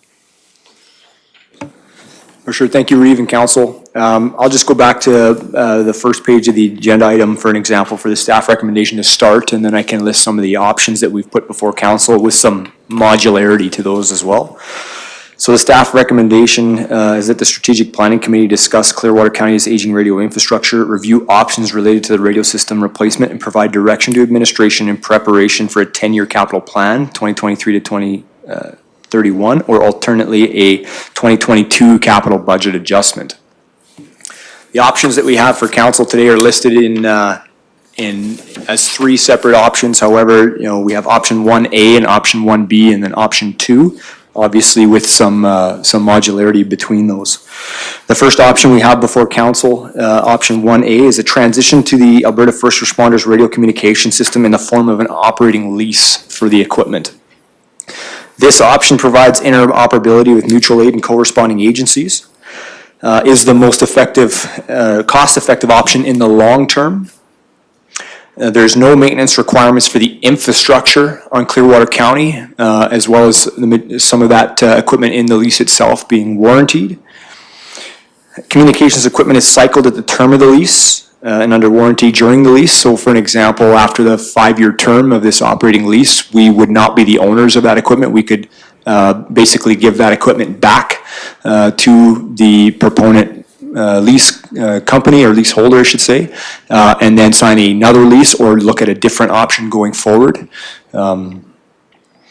It's the quickest option for transition. So when we talk about the options laid out before council, this option through consultation would be a 6 to 9 month period to go live with this transition. This operating lease has a monthly cost of $19,760 approximately over a 5-year term, or a total annual cost of around $237,120. Again, no additional cost for infrastructure or repairs that are listed as under warranty. Obviously, if a firefighter drives over a radio with a piece of heavy equipment, we would be liable for replacement of that equipment if we don't have spares. The second option being option 1B, transition to Afrax with a purchase of the required equipment. So a similar option, however, not an operating lease, but purchasing all of the same equipment. That purchase price of radios for portables would be mobiles and base radios is $937,685. The purchase of the auxiliary equipment, so we're talking about the actual microphones, chargers, and spare batteries for those radios, is under $93,159. So the total estimated cost of around $1,030,845, and that would be a cost essentially to life cycle those radios. We've determined that our public safety radios are about a 5-year life cycle, the portable radios themselves, and then we should be replacing them because of wear and tear, for an example. So that would be a cost every 5 years, essentially. That could be spaced out so that we're replacing a portion of those radios every year, but we would still have to have an annual operating cost to replace radios, essentially. And I can stop there if there's questions. Yes, Councillor Melhoff. Thank you, Reeve. So with these options, just some quick math, it looks like option 1A is potentially 200,000 more than option 1B. However, maintenance being fully included in option 1A is, if you had to hazard a guess, and I know it's difficult because we're not currently running this system, do you feel that the maintenance costs for 1B could or would exceed that potential 200,000? Reeve, Councillor Melhoff, of course. The reason cost effectively, in my opinion, why 1A would be cheaper in the long term is that in option 1B, when we own the equipment, we still have to replace that equipment over the next 5 years. So it's a $1 million cost essentially now, and then we're talking potentially $300,000 a year to make sure that we're life cycling a portion of these radios, or in 5 years is another $1 million, for an example. So today, If we were to go forward with option 1B, for an example, we would still need an operating cost in our annual budget to replace those radios, whereas in option A, we would essentially not need that operating cost. We would just need a transition of the current dollars between, fire and IT to essentially be adjusted to the amount that covers the operating lease, if that makes sense. I can't speak to the maintenance cost. There is a potential for that. I'm sure that through a purchase of the equipment, we could also purchase a warranty as well for some of those maintenance costs. So I would say that the annual cost wouldn't be so much on the maintenance side. It would be more on the life cycling of that equipment over the 5-year term, for an example. And Mr. Hagan. Thank you, Reeve Lougheed. In addition to the items that the Deputy Chief has identified, I also wanted to point out that there is an effect considering the time value of money here. If the county was to purchase this equipment outright, it's a cash outlay right at the beginning, as opposed to 60 monthly payments over the 5-year term. So essentially, we keep our money in bank and investments a little bit longer as opposed to giving it all up at once. So that would also, ultimately, if you factored in that opportunity cost, that would raise the cost of the outright purchase as well. I guess I would have one question, just so I know exactly what we're talking about. What would our total number of radios, both portable or handheld, and the ones that are in either our stations or in our responding vehicles, how many radios total are we talking about in this projection here? Of course, Reeve, sorry, I thought there might be another question or an answer over here. The option 1A and 1B, or for an example, option 2 is going to relate to about the same amount of equipment either way. And what those numbers are, currently we have about 130,000 portable radios listed, sorry, not 130, 130. My apologies, 130 portable radios and around 30 mobile radios to achieve operations in our service. That gives us an amount of spare radios as well too, for an example. What these options list is listed on page 5 of 6 of the agenda item package, and to go through that, we are looking at 110 P25 pagers, if the paging option is one that we want to proceed with. We currently have 23 apparatus that require mobile radios, right? In the fleet plan going forward of what our fleet's going to look like, we would need to support 23 mobiles. But that's excluding some of the apparatus that we already have radios in, for an example, the command trucks. But is also including things like our incident command trailer, our side-by-sides at 3 of our stations, and our boat. We require 22 dual-band portable radios so that we could have a dual-band portable radio in the riding position for the officer on all of our apparatus. And that would include the apparatus presented to council at ICC and also Clearwater County Capital Plan for the 08 units, the pickup truck units that would come into play over the next 5 years. We need 73 single-band P25 radios to have one for every seat in every fire truck. If we were to remove the paging option and have portable radios for all of the firefighters, that number of around 110,000 portable radios is where we would need to have a radio in everyone's hand and about 5 spares if we were full, so that if somebody broke a radio on a call, we could just give them a new one until we replace that radio, essentially. And then 6 base station radios as well. So the 6 base station radios putting one in every station to address our interstation dispatching and some redundancy as well. And one extra radio would be what we call subscriber gear. We would need that for Red Deer dispatch, essentially. We could put that at headquarters or wherever, and it's just a background link, essentially. So we need 6 base station radios, 73 portable radios, 22 dual band portable radios, so a total of 95 portable radios essentially for every riding position in our apparatus, and then 23 mobile radios for the trucks. It is a large amount, so there's potentially some cost savings when we do go forward on discounts. These budgetary numbers we gave to council are prior to that, but I won't speak to what vendors will give us for purchasing a large amount of equipment like that. And I guess if I recall shadows of the past, at one time we used to have a number of radios in our mobile command unit, as well as some in our emergency operations center as well. Is that part of this number, or is that something else we would have to consider at some time? Thank you, Rafe Lougheed. That doesn't include the emergency management related or any of the transitions that would happen within Public Works or Ag Services should they choose to be a secondary and be approved through AFRAX for that system as we study this further. And those budgets are something we already budget for operationally within departments to maintain those sat phones, radios. We do have some mobile AFRAX radios that we've acquired for emergency management purposes, which we can deploy as we need to, and we have used in the previous downtime, was the reason why we picked those up. So no, these are just specific to regional fire for now, but certainly we could, as we transition through the process, I'd call this like a phase one as we go into the system, and then as other departments see value in either changing over their radio systems or as they're upgrading at the time that they need new equipment, I think that would be the time that would come back through the budget process to council for approval. Thank you for that. Councillor Melhoff.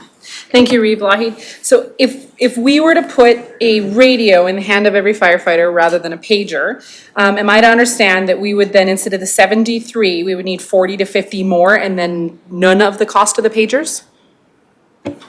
Reeve and Councilor Melhoff, yes, that's correct. If we were to maintain operating the current system we have now where everybody carries a radio around, we would transition from those 95 portable radios that would be in the stations for the riding positions to around that 110 radio number, split between dual bands for the officers and single bands for the firefighters, as opposed to the 95 plus the 110 pagers. The difference being the pager is $700 versus in the officers' world an $11,000 radio. In the firefighters' world right now, what we've budgeted for is a radio between $4,000 and $5,000. There's another option to increase the durability of those radios and go to a $7,500 option for the firefighters. If we were going to remove the pagers, I would suggest that that's what we do. The reason why we downgraded the quality of the radio for the single band essentially was to address being fiscally responsible with going to that paging system. Operationally, I would caution that the only change beneficial to safety that I tried to address with the paging option is the one of the charged radio every time you roll out on a call. It would address firefighters that forget their radio and they just get dispatched over active 911. The radio's already in the station. They go down, they grab a radio, they go. It's always charged. There's spare batteries there for them. That's not the case now. There are times when firefighters roll up and get on a truck and their radio is all but dead. And we either have to put them in a position where they don't need a radio or they can be working with somebody that has one, but we would never send a firefighter into a hot zone or a hazard zone without their own radio. So we have to address that operationally on the scene where we could alleviate some of that by having the radios in riding positions, but definitely an option. Any further questions? I would have one. The intent would be to own the pagers. Am I correct in that, or is that part of that leasing? They are addressed in the lease. All equipment in option 1A would be leased under that operating lease. All equipment in option 1B would be purchased and owned by the county in the second option. So essentially the exact same amount of equipment, one in an operating lease, one where the county would purchase that equipment. Thank you for that. And I see Councillor Graham. Thank you, Reeve Lougheed. I just want to make sure that I'm understanding this right. So the $85,000 for the tower equipment maintenance that's budgeted, this would, if we switch to AFRAX, that would alleviate that completely, right? Because they maintain their own? Yeah. It would have eventually alleviate it after we've migrated fully. Okay. Yeah. Perfect. Thank you. Any further questions?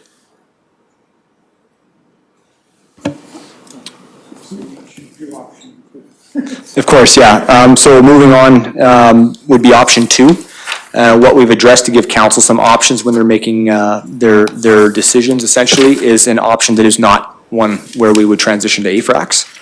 So option 2 is an upgrade of our current municipally owned system to a modern digital public safety grade radio communication system.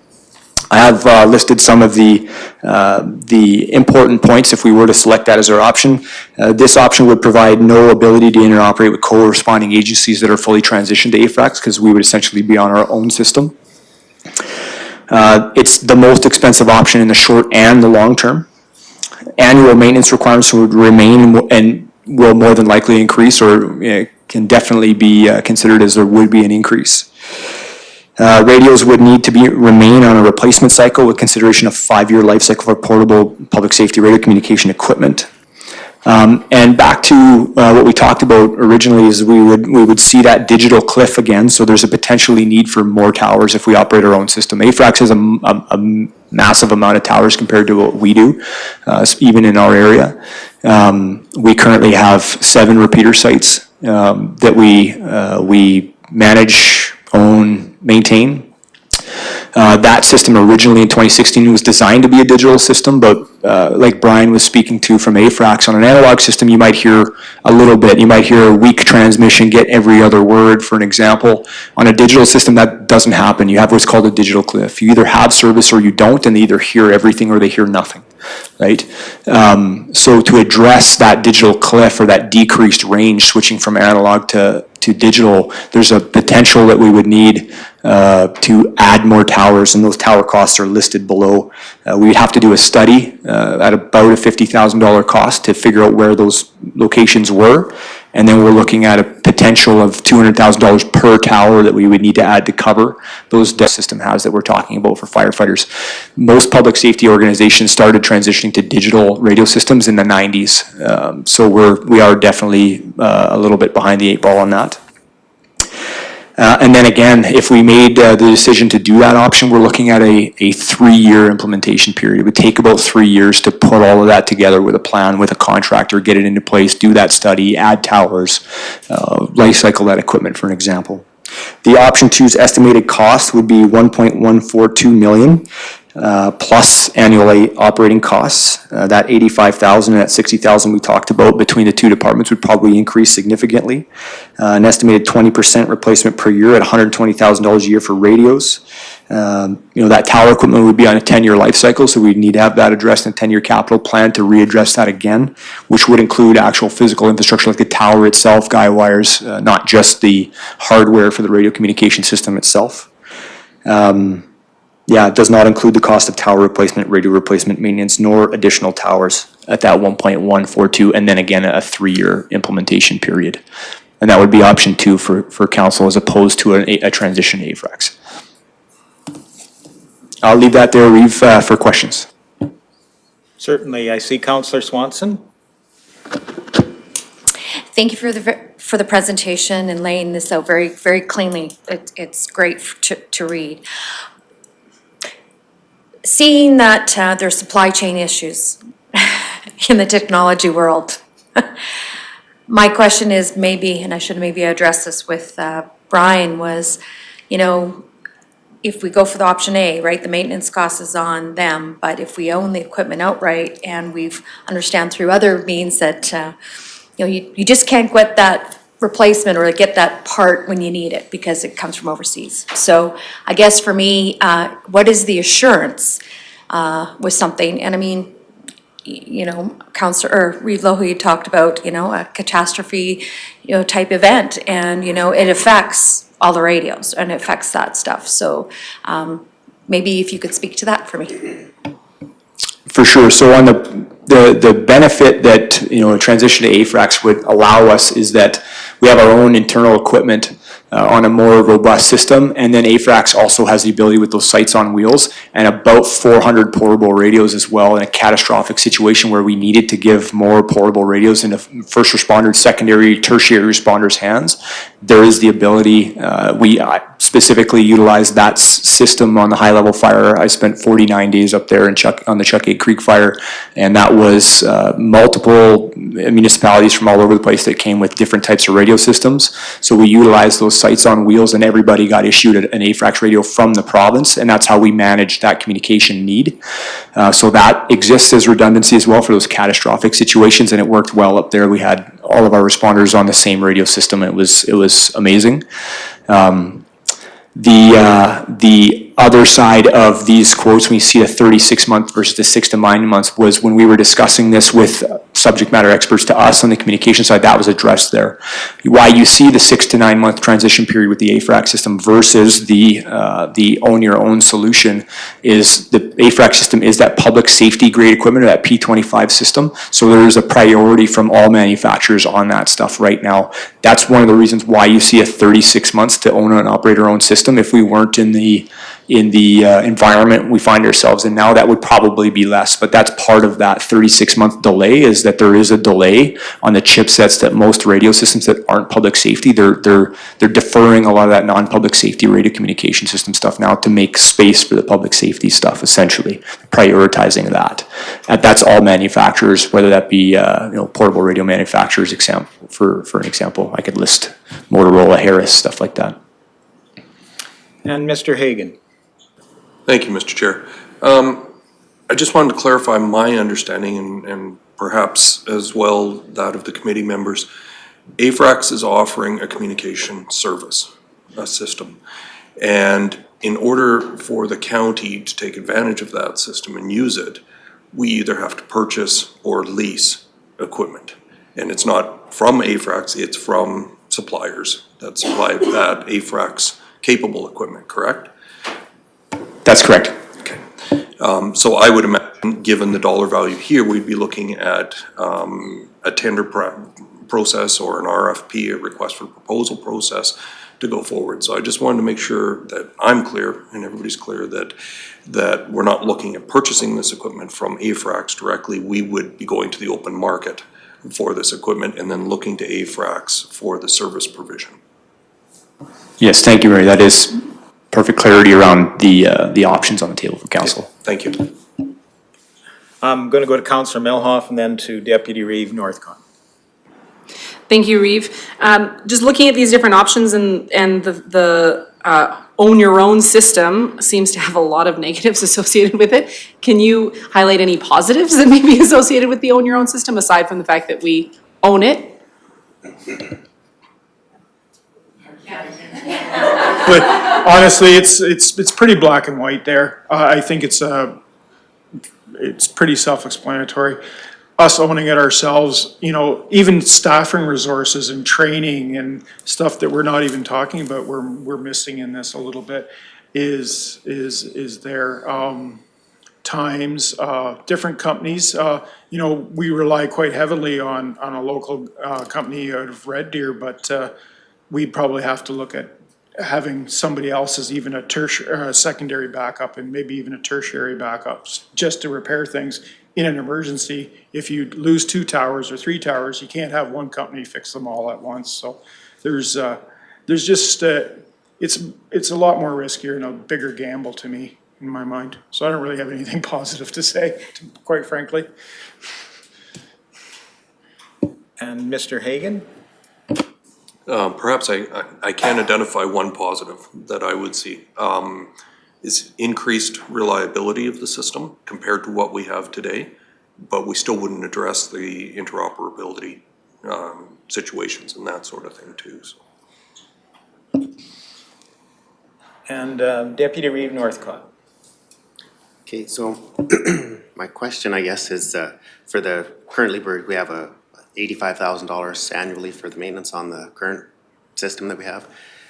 If we were to go with option 1A, that would be modernized equipment every 5 years. You'd have new equipment and roughly $237,000 annually. But we would lose the $85,000 for the maintenance of the current system. Is that correct? So really it'd be the 237 minus 85, but every 5 years you would have new modern equipment, right? Okay, thanks. If I could add to that, Deputy Reeve, is that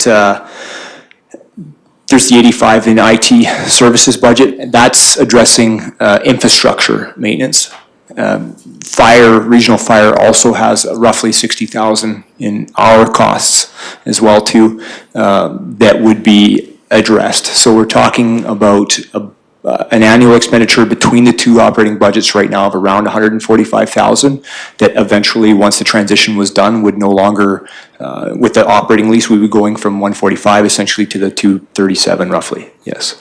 So we're talking about a little less than $100,000 difference in the current operating cost to a potential lease that would address that change. And I guess a question I would have, knowing that our county is quite diverse, it's a big county for lack of a better word. It's quite possible we have multiple incidents happening at the same time, where we need to have channels of not only strategic or county-wide communication, as well as those tactical channels on the fire ground or on that incident. I would love to hear what your experience was when in a large incident where you were utilizing the Afrax system and how that worked with these multiple channels of communication that are necessary to be successful. Of course, Reeve. Yes, I can speak to on the Chuckey Creek wildfire for an example. Just for scale, we had about 1,200 wildland firefighters, about 295 structural firefighters from municipalities, roughly 400 pieces of heavy equipment, and about 60 helicopters operating at any given time on that fire, plus a couple air tanker groups. It's a pretty large, complex operation for sure. Geographically massive. We operated that entire incident on 5 channels. We had 2 for the structural firefighting resources as broken out. We had 1 where all the law enforcement agencies were on. We had a sleep channel for the firefighting agencies that if something happened in the night, they could wake resources to be dispatched to, growth of the fire, for an example.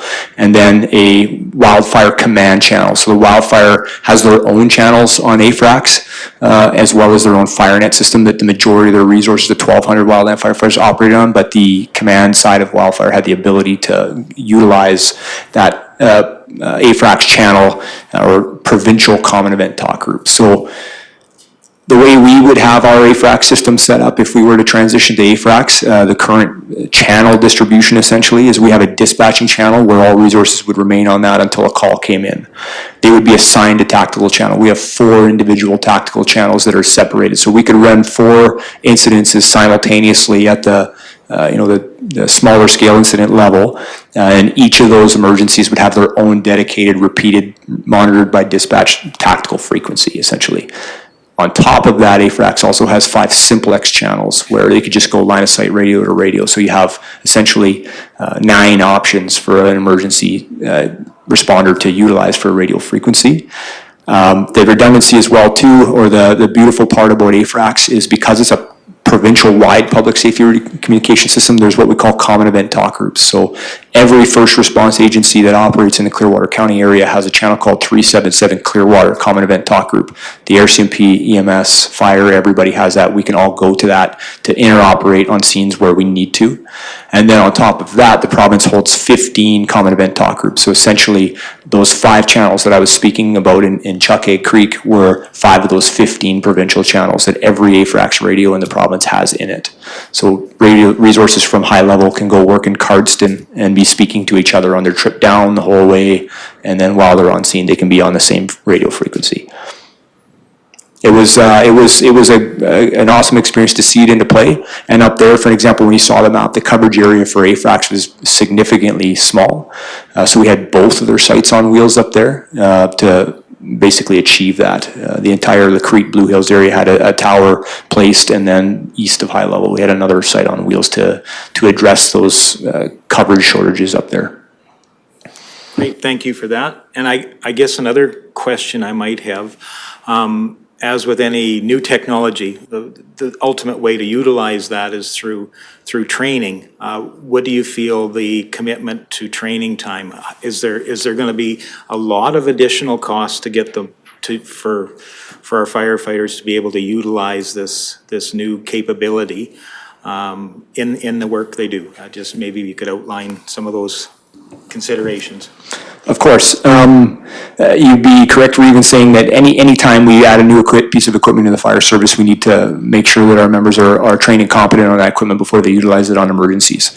The benefit of where we're at today is that all of our command officers and a lot of our apparatus already have these radios. I shouldn't say a lot, but a few of our apparatus already have these radios in them.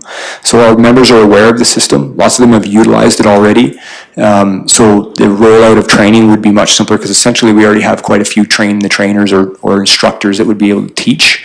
I would see that over the course of the weekly practices, it would be very simple for us to transition within a month's time frame where our firefighters are capable. The actual functionality of the radio, push to talk, how to speak on the radio, how to turn it on, change channels, doesn't realistically change from the old radio we're utilizing to the new one. It's more about understanding the differences in the channels and how they work. Another simplicity with the transition is that roaming capability. So right now, all of our members need to know that, I'm passing kilometer 17 west of Rocky Mountain on Highway 11, I need to switch to the Baldy repeater or the Limestone repeater. They wouldn't need to do that until we get into those 5% of calls where we're in the what we would consider the west country or the back country with those mountaintop repeaters where they would need to know which one to switch to. But 80 to 90% of our emergency response would be, you're just on one channel and you never change. The radio automatically hops from tower to tower as you're driving down the highway, for an example. So there's actually a decrease in the training requirement there for new members and new officers, I would say, in understanding the simplicity of that radio system. Thank you for that. And I see Councillor Melhoff's light.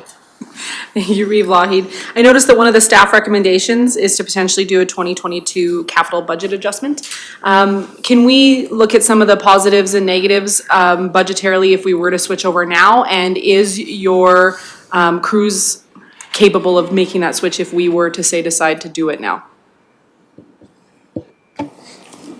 I can definitely start, Reeve and council on that one on the operational side, and then I might ask Cam Marie or Christine to help me with maybe some of the financial side of that. I believe that if council were to make the decision to make a 2022 budget adjustment for our next public safety radio communication system, that we would be able to achieve that transition in a timely manner this year. I don't see operationally a big concern with that transition. Actually, it's something that the members want to see, frankly. They've identified these. I speak on their behalf today, not just on my behalf, but I speak on the members' behalf when I speak about their desire to have a safer, more effective radio communication system than what we're operating now. Benefits operationally for a 22 budget adjustment versus the capital plan adjustment for 2023 or beyond is that for the remainder of this year, we still need to essentially transition life cycle 20% of our portable radios. We got to find another solution. And a difference to that this year is that the $800 radio option that we've been using is no longer an option. So we got to life cycle potentially 25% or 20% of our radios at around a $1,600 to $1,800 cost for those radios. So we would buy 20-ish portable radios at that $1,800 cost now to get us through to that transition. Essentially, we have the majority of our portable radios are life cycled. We only put this 5-year life cycling plan in the last few years because we're seeing these challenges with the old system and the old radios. So that's a consideration. There would be another cost to maintain the current system and life cycle more radios in the short term to wait for that transition, as opposed to pulling the trigger on this transition now and not spending that extra amount on transitioning portable radios. And I'll look to others for additions. Ms. Hager.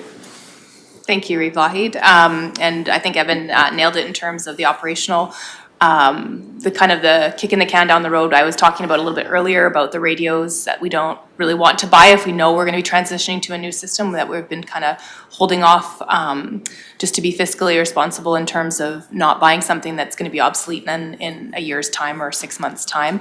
Any delay in the decision making, like we've been talking about this for quite a few years as we slowly transition to the process, and you can see why, because it's very complex in terms of the technical aspects, which is why you heard me do no talking, because I have my subject matter experts here that are familiar and use the system on a regular basis, and you get more value out of listening to operationally what the requirements are of the fire service.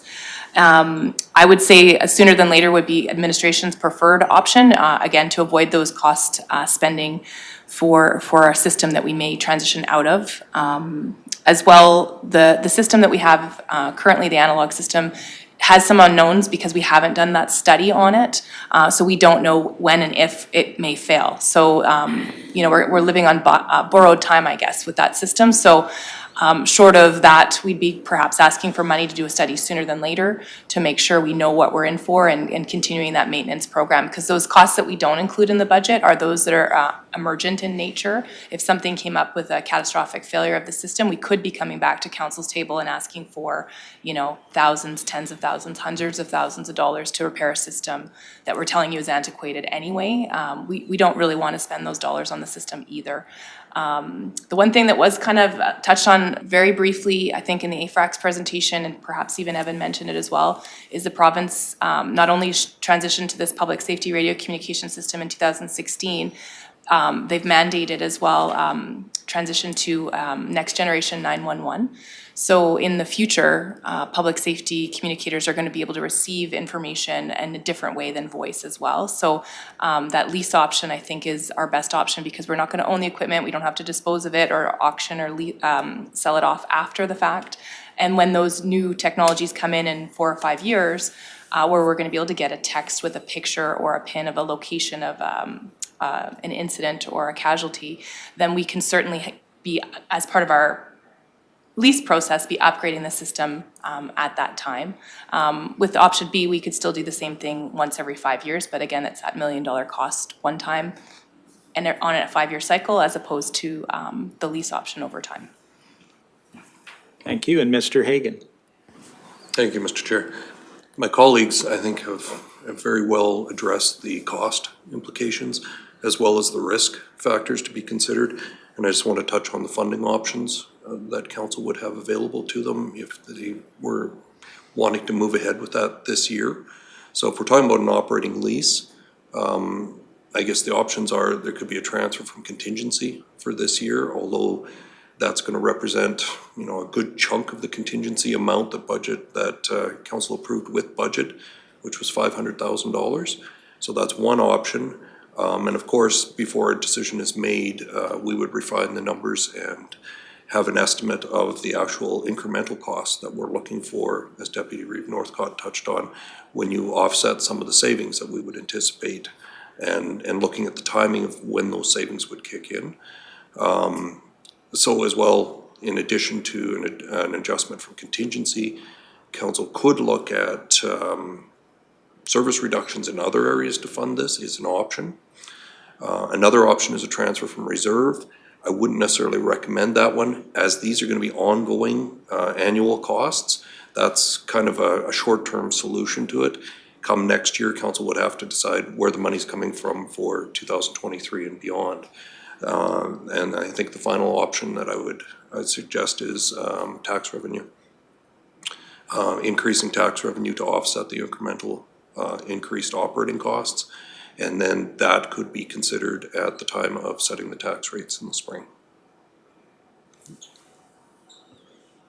Any further questions? Councillor Melhoff. Thank you, Reeve.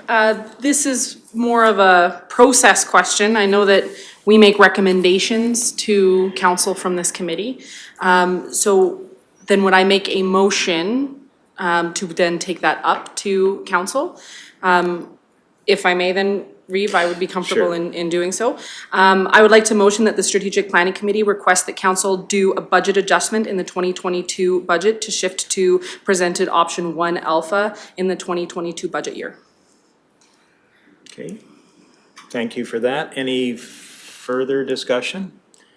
I might just comment that I will age myself, but I was around when we transitioned from no radio system to a radio system. The smoke signals were just no longer providing the level of safety we needed for our firefighters. So I think this is a natural progression of accepting technology and how it provides protection for our much valued fire service people. And I'll go to Mr. Reid and then to Councillor Cermak and then Councillor Graham.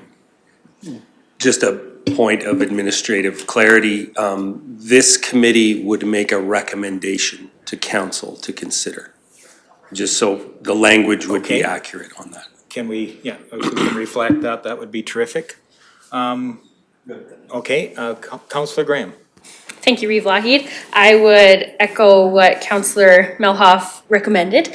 I think that it is the safety of our residents and our obviously fire people and everyone needs to be the first priority, and obviously we need to switch to this system as quickly as possible. And I think that it's the most fiscally responsible option as well, which is good. And I would like to see it go forward with the pagers, because I do think that's better than the $11,000 radios on everyone. Or I know they weren't that expensive for everyone, but they were quite expensive.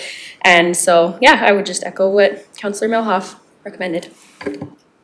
And I think in building a consensus, I'd like to hear from Deputy Reeve Northcott as well, and I'll go down the line as well, just so we, Yeah, no, for the importance of all residents in Clearwater County, for the importance of emergency services, yeah, I'd definitely be voting in favor of option 1A. You're all, you know, every 5 years you have new modernized equipment. For the price difference, for the high level of importancy to residents, and for I think the small investment that will be made, I think it definitely outweighs it, and yeah, so I'd be in favor of option 1A. and Councillor Serman? I would certainly agree with that we need to go ahead and have the safety of our firemen. The total cost for this for the 5 years would be $1,185,600, right? And no, there could be some 10% cost overrun, unexpected things or anything like that? When this is a budgetary estimate, we certainly wouldn't be able to expend beyond what council would approve in future as a budget amount.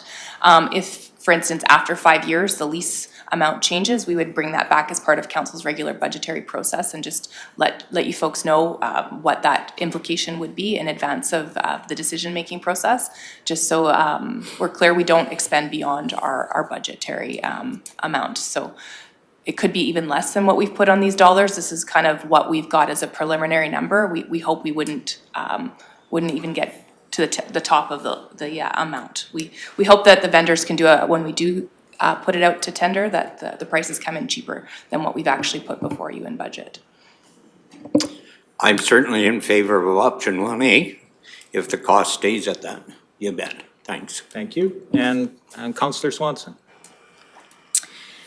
Yeah, I would say that past councils have invested a lot in this fire service, and it is partly defined our area, the service that our fire department do bring to the area, and the volunteers of this. So to me, going to this particular system would just enhance that.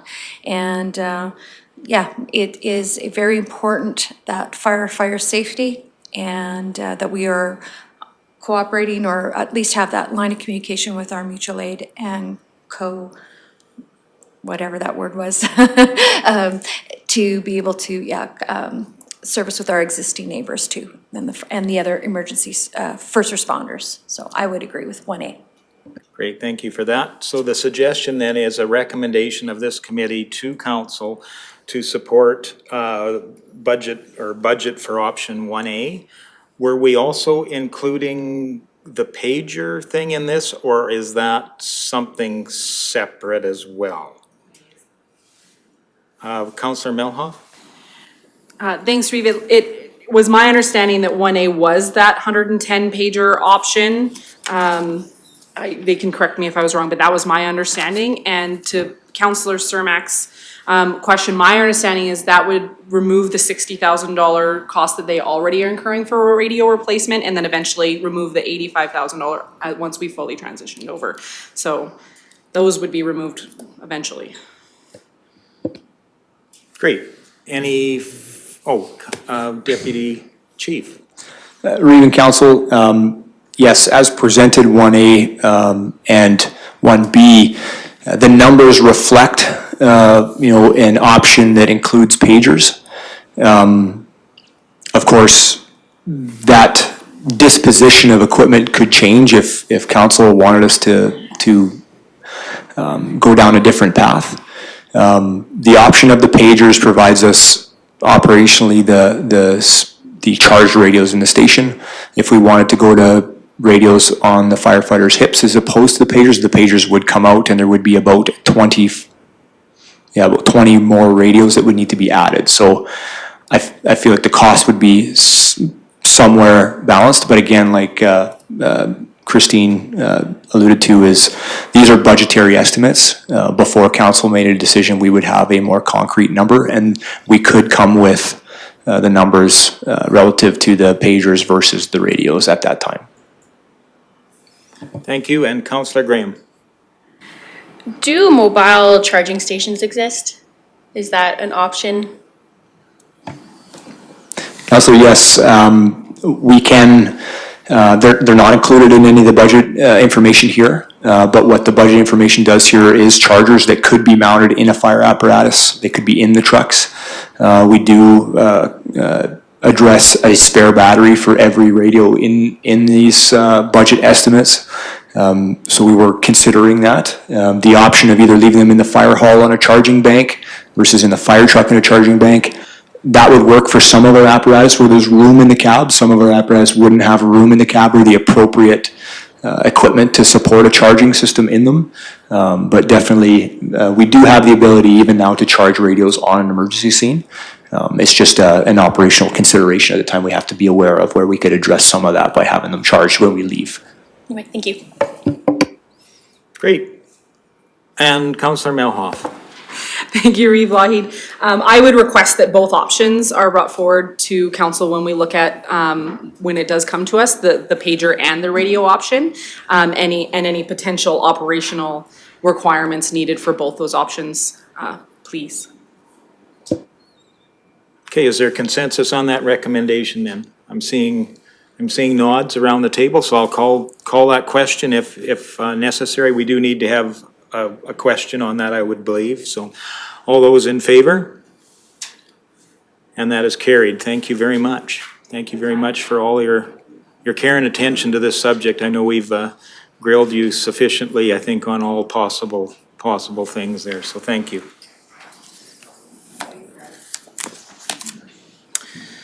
So that takes us down the list to item number 5, and that is an introduction to strategic planning.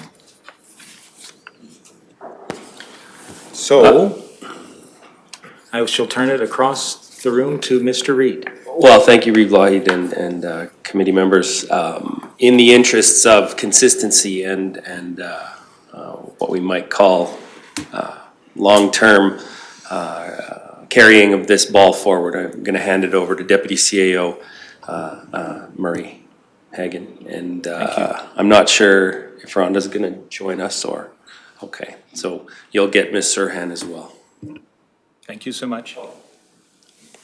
Mr. Reid. I only want to say that from the CAO chair, this particular topic is something you've all been asking for, and on administrative side is a key element to our success together as a team. And so when you talk about the strategic planning meeting you're in right now, that meeting is in essence a support mechanism of your overall plan.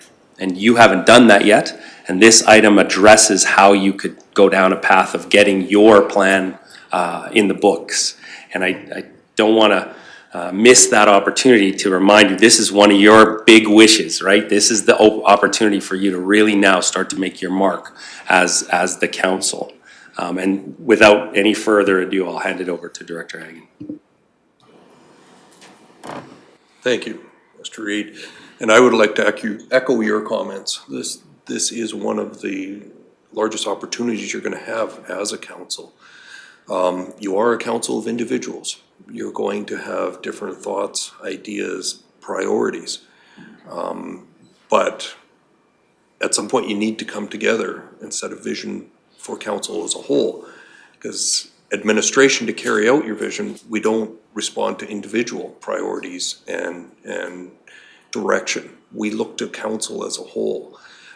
So this exercise of creating a strategic plan, the formal document for the next term that you're in, really gives you the opportunity to have that discussion sooner rather than later in terms of finding where those commonalities lie between you and looking at the resources required to meet those service levels or those capital projects.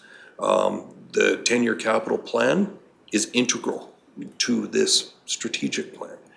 So I think it's very important to consider that this is an opportunity going forward. Mr. Reid also touched on the fact that we're in a strategic planning meeting today.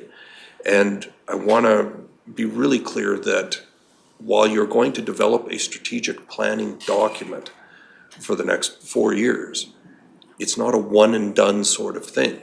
It will be a roadmap for you to refer back to. It will be a guiding document. But at the same time, the intention of these quarterly strategic planning meetings are to review what's changed. What's changing in the environment, what's changing in the community, what's changing in terms of finances and priorities and so forth. Things aren't necessarily going to stay the same for the next 4 years. So these strategic planning meetings, and I think the radio system was an excellent example of it. Things change and council needs to be nimble to be able to consider those changes. How do they fit with the priorities that were set? Do some adjustments need to be made?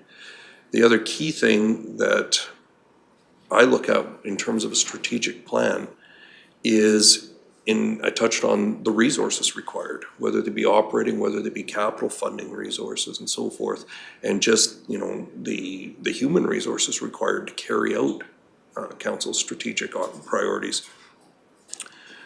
I think in a perfectly operating system, we use these strategic planning meetings and the document itself as a guideline to determine what the budget's going to look like each year. And our intent would be to bring that information forward throughout the year. And again, in a perfect world, there's no surprises come budget deliberations. We will have had an opportunity to talk to council and this committee throughout the year. Any new initiatives, any adjustments to initiatives or service levels or capital projects will have been discussed, cost estimates provided, so that direction can be provided on an ongoing and timely basis as opposed to waiting for budget deliberations. If council was to wait till budget time to debate service levels and capital projects and everything in detail, it would take significantly longer.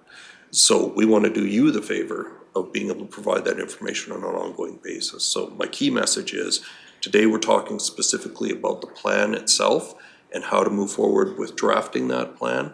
But keep in mind that plan is the center point, but throughout the year, we're going to be having these strategic planning meetings to support that plan going forward.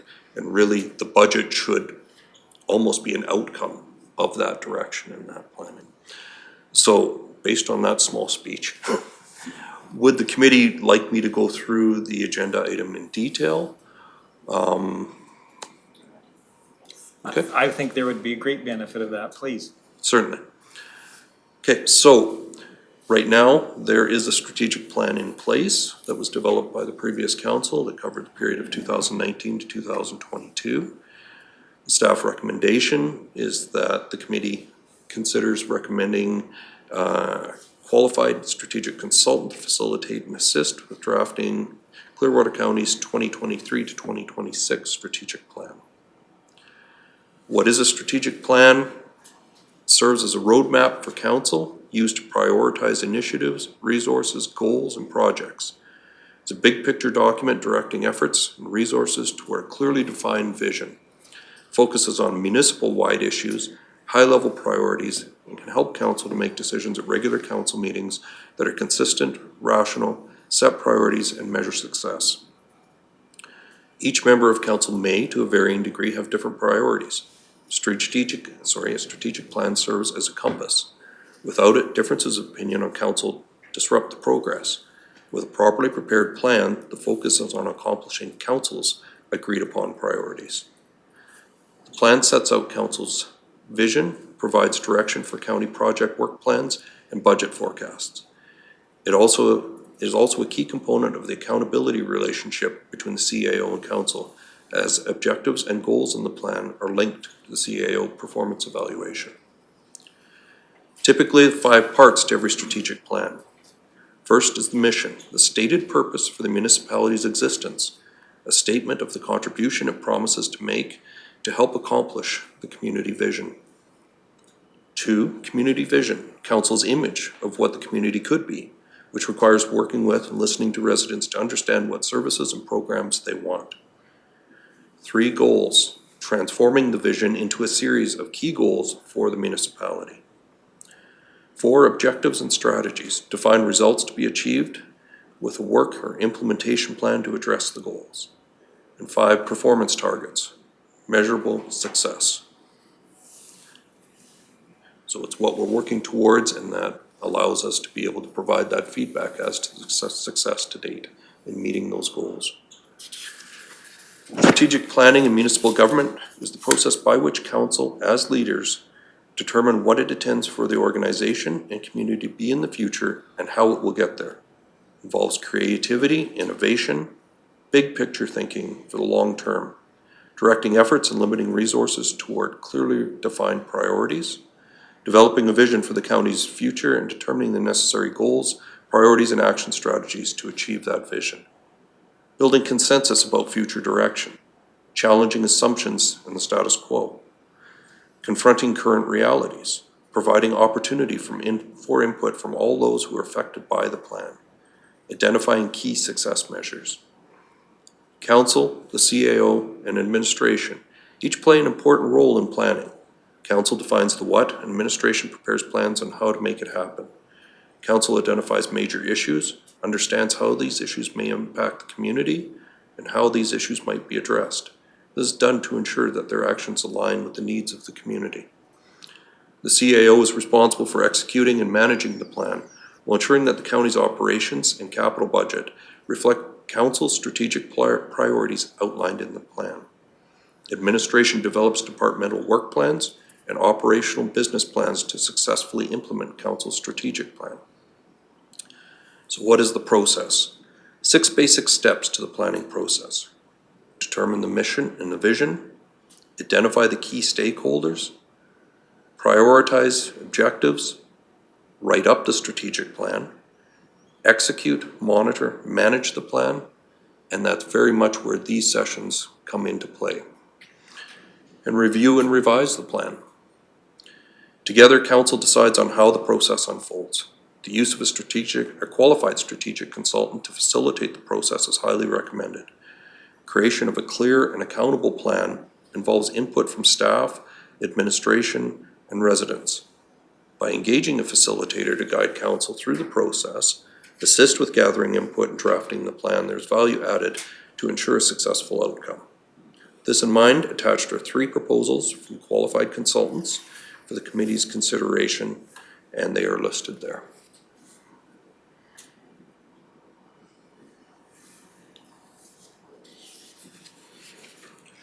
So, I think there's a question. Councillor Melhoff. Thank you, Reeve, and thank you for laying out this process. I do have a question regarding process. At what point in those 6 spots do we look for public engagement, public input? Where does that sit in the process, and how does that look? That's likely going to be up to council, depending on where you're at in the process. And that was one of the key questions I would ask the consultant, if council so chooses or the committee so chooses to recommend going with a qualified consultant. They may have some different thoughts on that as well. So I would recommend future input as opposed to giving you a determined example today. I'd say the earlier probably the better. But at the same time, you've got to have a feel for the process itself, and you don't want to stall that process unnecessarily. And again, supplementary. Thank you, Reeve. Personally, I very much agree with going with a qualified consultant, just because 5 of us are new, so perhaps we would benefit of having somebody come in and assist us through this process. And for me, COVID has very much affected our ability to reach out to our residents. So I definitely would like to see some form of public engagement done. And like you said, perhaps that consultant can help us build what that looks like. He or she has probably had the opportunity to try to do some of this during COVID and can help us through that as well. I think I might just comment that having gone through this process before, I think I would certainly benefit from that facilitated process as well. Ultimately, each of you have went through that ultimate public engagement process in October there. So hopefully those comments and community concerns are very fresh in your mind, and the goals you set forward that got you to sit in the chair you're sitting now, that's your opportunity in that session to bring those forward and formulate a vision, formulate some goals moving forward. So I'm excited by that process, and I really feel the facilitated process helps stimulate that discussion. They're very good at drawing people into the discussion and sharing their ideas, sharing what they've heard, sharing what they believe to be a good future for our community. So that's a few comments I might have around the facilitated process, and I look to further comments as well. Councillor Swanson. Sure. Yeah, I agree with Reeve Lougheed. Having a facilitator will actually keep us streamlined in the process as we're going through this. And great suggestion, Councillor Melhoff, in getting the public involved at some point. But like Reeve Lougheed said, we've kind of gone through a bit of that public consultation process through the election of October. So I will say for myself, looking at the 3 particular proposals that have been, administration has already fleshed out some. I'm leaning to 13 Ways. I know 13 Ways has been in the community already through different public engagement processes. So that's where my bias will go towards. But again, I've gone through all the contracts, and if it's not something that we are prepared to move on, or if there's something missing in that particular outline that they've in their outline that's in another one, I would be open to more suggestions on that. And I see Councillor Melhoff's light. Thank you, Reeve. Councillor Swanson, I agree. I've had the opportunity to see Doug speak, the 13 Ways Inc., and very engaging, and I really I've enjoyed his book as well. I've read it a couple of times already, and yeah, I would agree that 13 Ways would be a great option personally, and perhaps administration might be able to give us an idea of what the other ones might be able to offer as well. And Councillor Graham. Thank you, Reeve Lougheed. I would echo what my co-councillors here just said. I would agree with 13 Ways. I certainly do not want to go with Sage Analytics for $10,000 more. So I would say for me, it's between 13 Ways and Bloom, but 13 Ways definitely, I would support that. And I might suggest that having looked through the proposals from the 3, there are differing levels of what they offer for that, and it could be a very simple kids meal package, or else the full 5-course dining experience. So we want to make sure that we match what we're asking for with what our expectations are coming out of that facilitated session. So just a comment I would make. Anyone else? Anyone? Oh, Mr. Hagan. Thank you, Mr. Chair. Just wanted to clarify for everybody's understanding as well that these cost figures are the starting costs as well. So as you touched on, depending where council would like to go with the service, those cost estimates are likely to change. So this is just a starting point for getting things going and a general plan. Anything extra would likely affect these prices. And Mr. Reed, your light's been blinking and you're very patient, so. No, I would echo or add on to what Director Hagan said. This is sort of the introductory package, right? So when we talk about, Councillor Melhoff, you said, I'd like to know where public engagement is. Well, what level of public engagement will also change the price of any of these three that are suggested before you. And I would also just want to caution, if you expect a certain celebrity to attend, you would have to make that part of the contract. And it may also change the pricing. The staff within, say, 13 Ways they are experts and they have their own strengths and weaknesses. And so they work as a team. But if your expectation is that Mr. Doug Griffiths will be in attendance, you need to make that clear, because it does change things for their planning as well as perhaps on the pricing structure.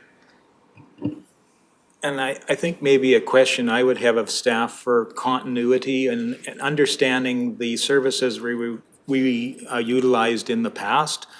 Were they more middle of the road, or were they, I'm just trying to compare apples to apples, if you would, in that, did we pick the bargain package or did we pick something in the 65th percentile?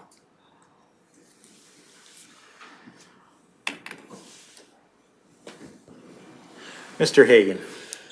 Unfortunately, I wasn't back with the county at the time of the last drafting, but one of my able colleagues was. It was 13 Ways. Tracy, did you have anything to add as an observation of the process or anything? Okay, and I'm afraid I can't add to it as well. I believe the gentleman that did that one for us at that time is no longer, was that somebody else? I guess there was a Chris somewhere involved, and I'm not, maybe the Councillor Swanson, she has a much better memory than me. If I remember right, it was a two-step process. So we initially started with Chris Fields. He was with us for 2.5 days. He was here in attendance, and then the follow-up for the draft of the 2.5 days that he was with us, Doug Griffiths did come and present us with the draft to council from that 2.5 day of information collecting. So there was, like I say, two press, and I think there was about 4 months in between. So end of October, beginning of November, and I think Doug Griffiths was February-ish, maybe March, anyway in that. So yeah, two-step process. Well, thank you so much for that. That's great. And Mr. Reed. I can, again, I also wasn't here, but I can speak to a generality that the previous council spoke in the same sort of language that you guys speak in, which is we're not going to pay the most, but we're not going to take the average either. And so I can say with a fair certainty that it was a sort of upper middle package that was chosen last time. I can also tell you that we did speak with 13 Ways, and they, without doing any sales pitch for them, I will simply say they are keen to do a version 2 of something they did 4 years ago. They have learned a lot, et cetera, so they're keen to come back to Clearwater. But having said that, every company would tell you they're keen to come anywhere. So, but they did reference the fact that they do have a history with Clearwater, and so there was a reference made to building rather than starting from zero. Thank you. And Councillor Melhoff. Thank you, Reeve. I believe we would be at the point then that we could potentially look at a recommendation going from this committee. I would be prepared to make that if you felt that it was appropriate. And I would motion then that we recommend to council that we engage with a qualified consultant to assist us in the strategic planning process. Okay. And should there be any indication as to what our expectations are from that? You know, if we're expecting a very simple plan, or are we expecting, you know, all the public engagement and all those things that do involve much more commitment of time by that facilitator. What is council's comfort with the level of service we're expecting from that? And I'll go to Councillor Melhoff. Thanks, Reeve. Personally, I think that we have very helpful and qualified administrative staff that can work us through what we may want for the public engagement portion of this. I don't necessarily believe that we need to have the consultant company assist us through that. I believe that our administration can work us through that piece so that we still are doing public engagement, but are being financially responsible and not necessarily having a consultant come and do that for us. Okay, thank you for that. Any further discussion? Anyone at all? For me, I guess I'll chime in and say that I feel that we should be consistent with seeking the value that would be there with having somebody that is familiar with our challenges and our assets here in Clearwater County. I think there is a benefit there. There's an efficiency.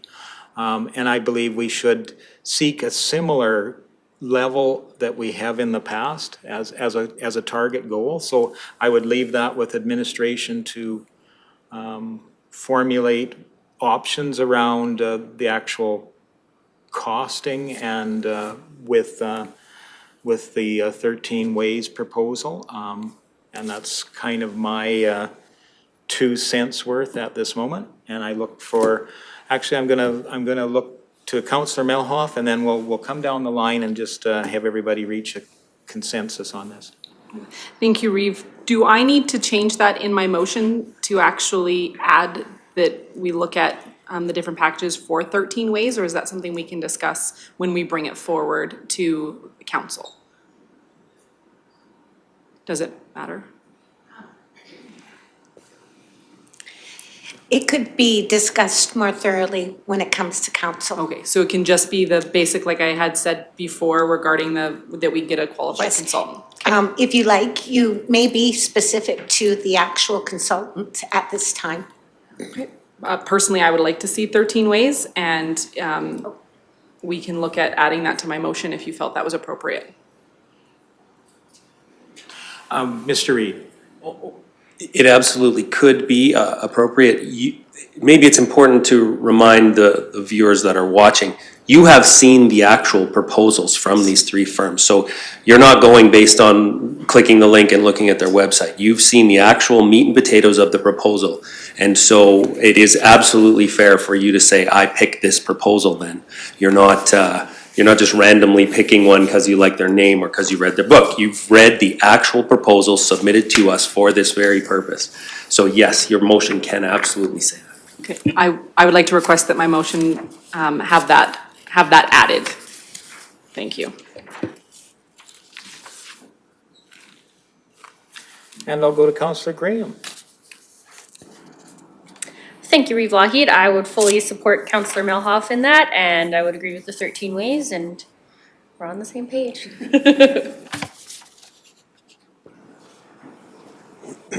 I would also agree with that and would be in favor of, using 13 ways.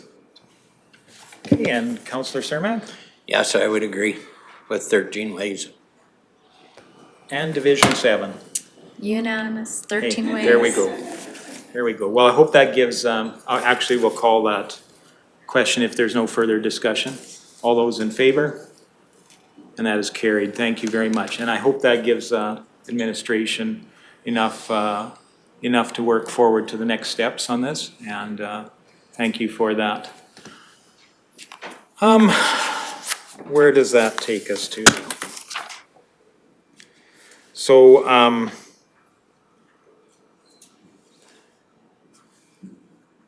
I think lunch is not here yet, so our next item will be in closed session.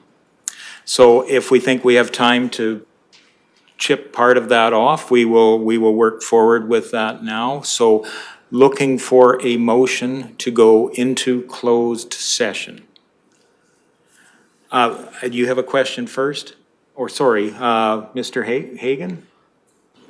Thank you, Mr. Chair. I just wanted to identify as well that administration added item 6.2 was a time permitting option for Right. the committee. So again, it was intended to be a carryover of the discussion that council started at the last regular council meeting. If time doesn't allow for that today, I would suggest that council, or that administration add it to the agenda for the next regular council meeting on the 25th. Okay, thank you for that. Councillor Malhoff.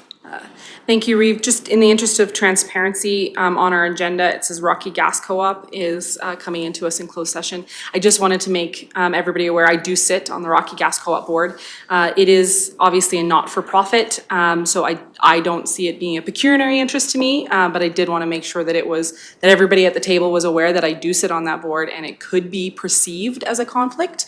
And for the viewers watching, I just wanted to make sure that everybody is aware that I do sit on that board, and if needed to, by the will of council, I will step away if you felt that that was something that was required. Thank you for that. With that, looking for a motion to go into closed session. Again, looking for a motion to close session. Councillor Swanson, any further discussion? Seeing none, I will call that motion. All those in favor? And that is carried. Thank you very much.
Thank you. Welcome back from closed session. We have one motion coming forward out of closed session. And that is that the committee recommends further investigation into partnership opportunities for natural gas service with Rocky Gas Co-op in Nordig. And I'm looking for somebody to make that motion. Councillor Swanson, thank you very much. Any further discussion? Seeing none, I call the question. All those in favor? And that is carried. Thank you very much. That brings us to the end of our agenda for today, and I'm looking for a motion for adjournment. Councillor Cermak, all those in favor? Thank you very much.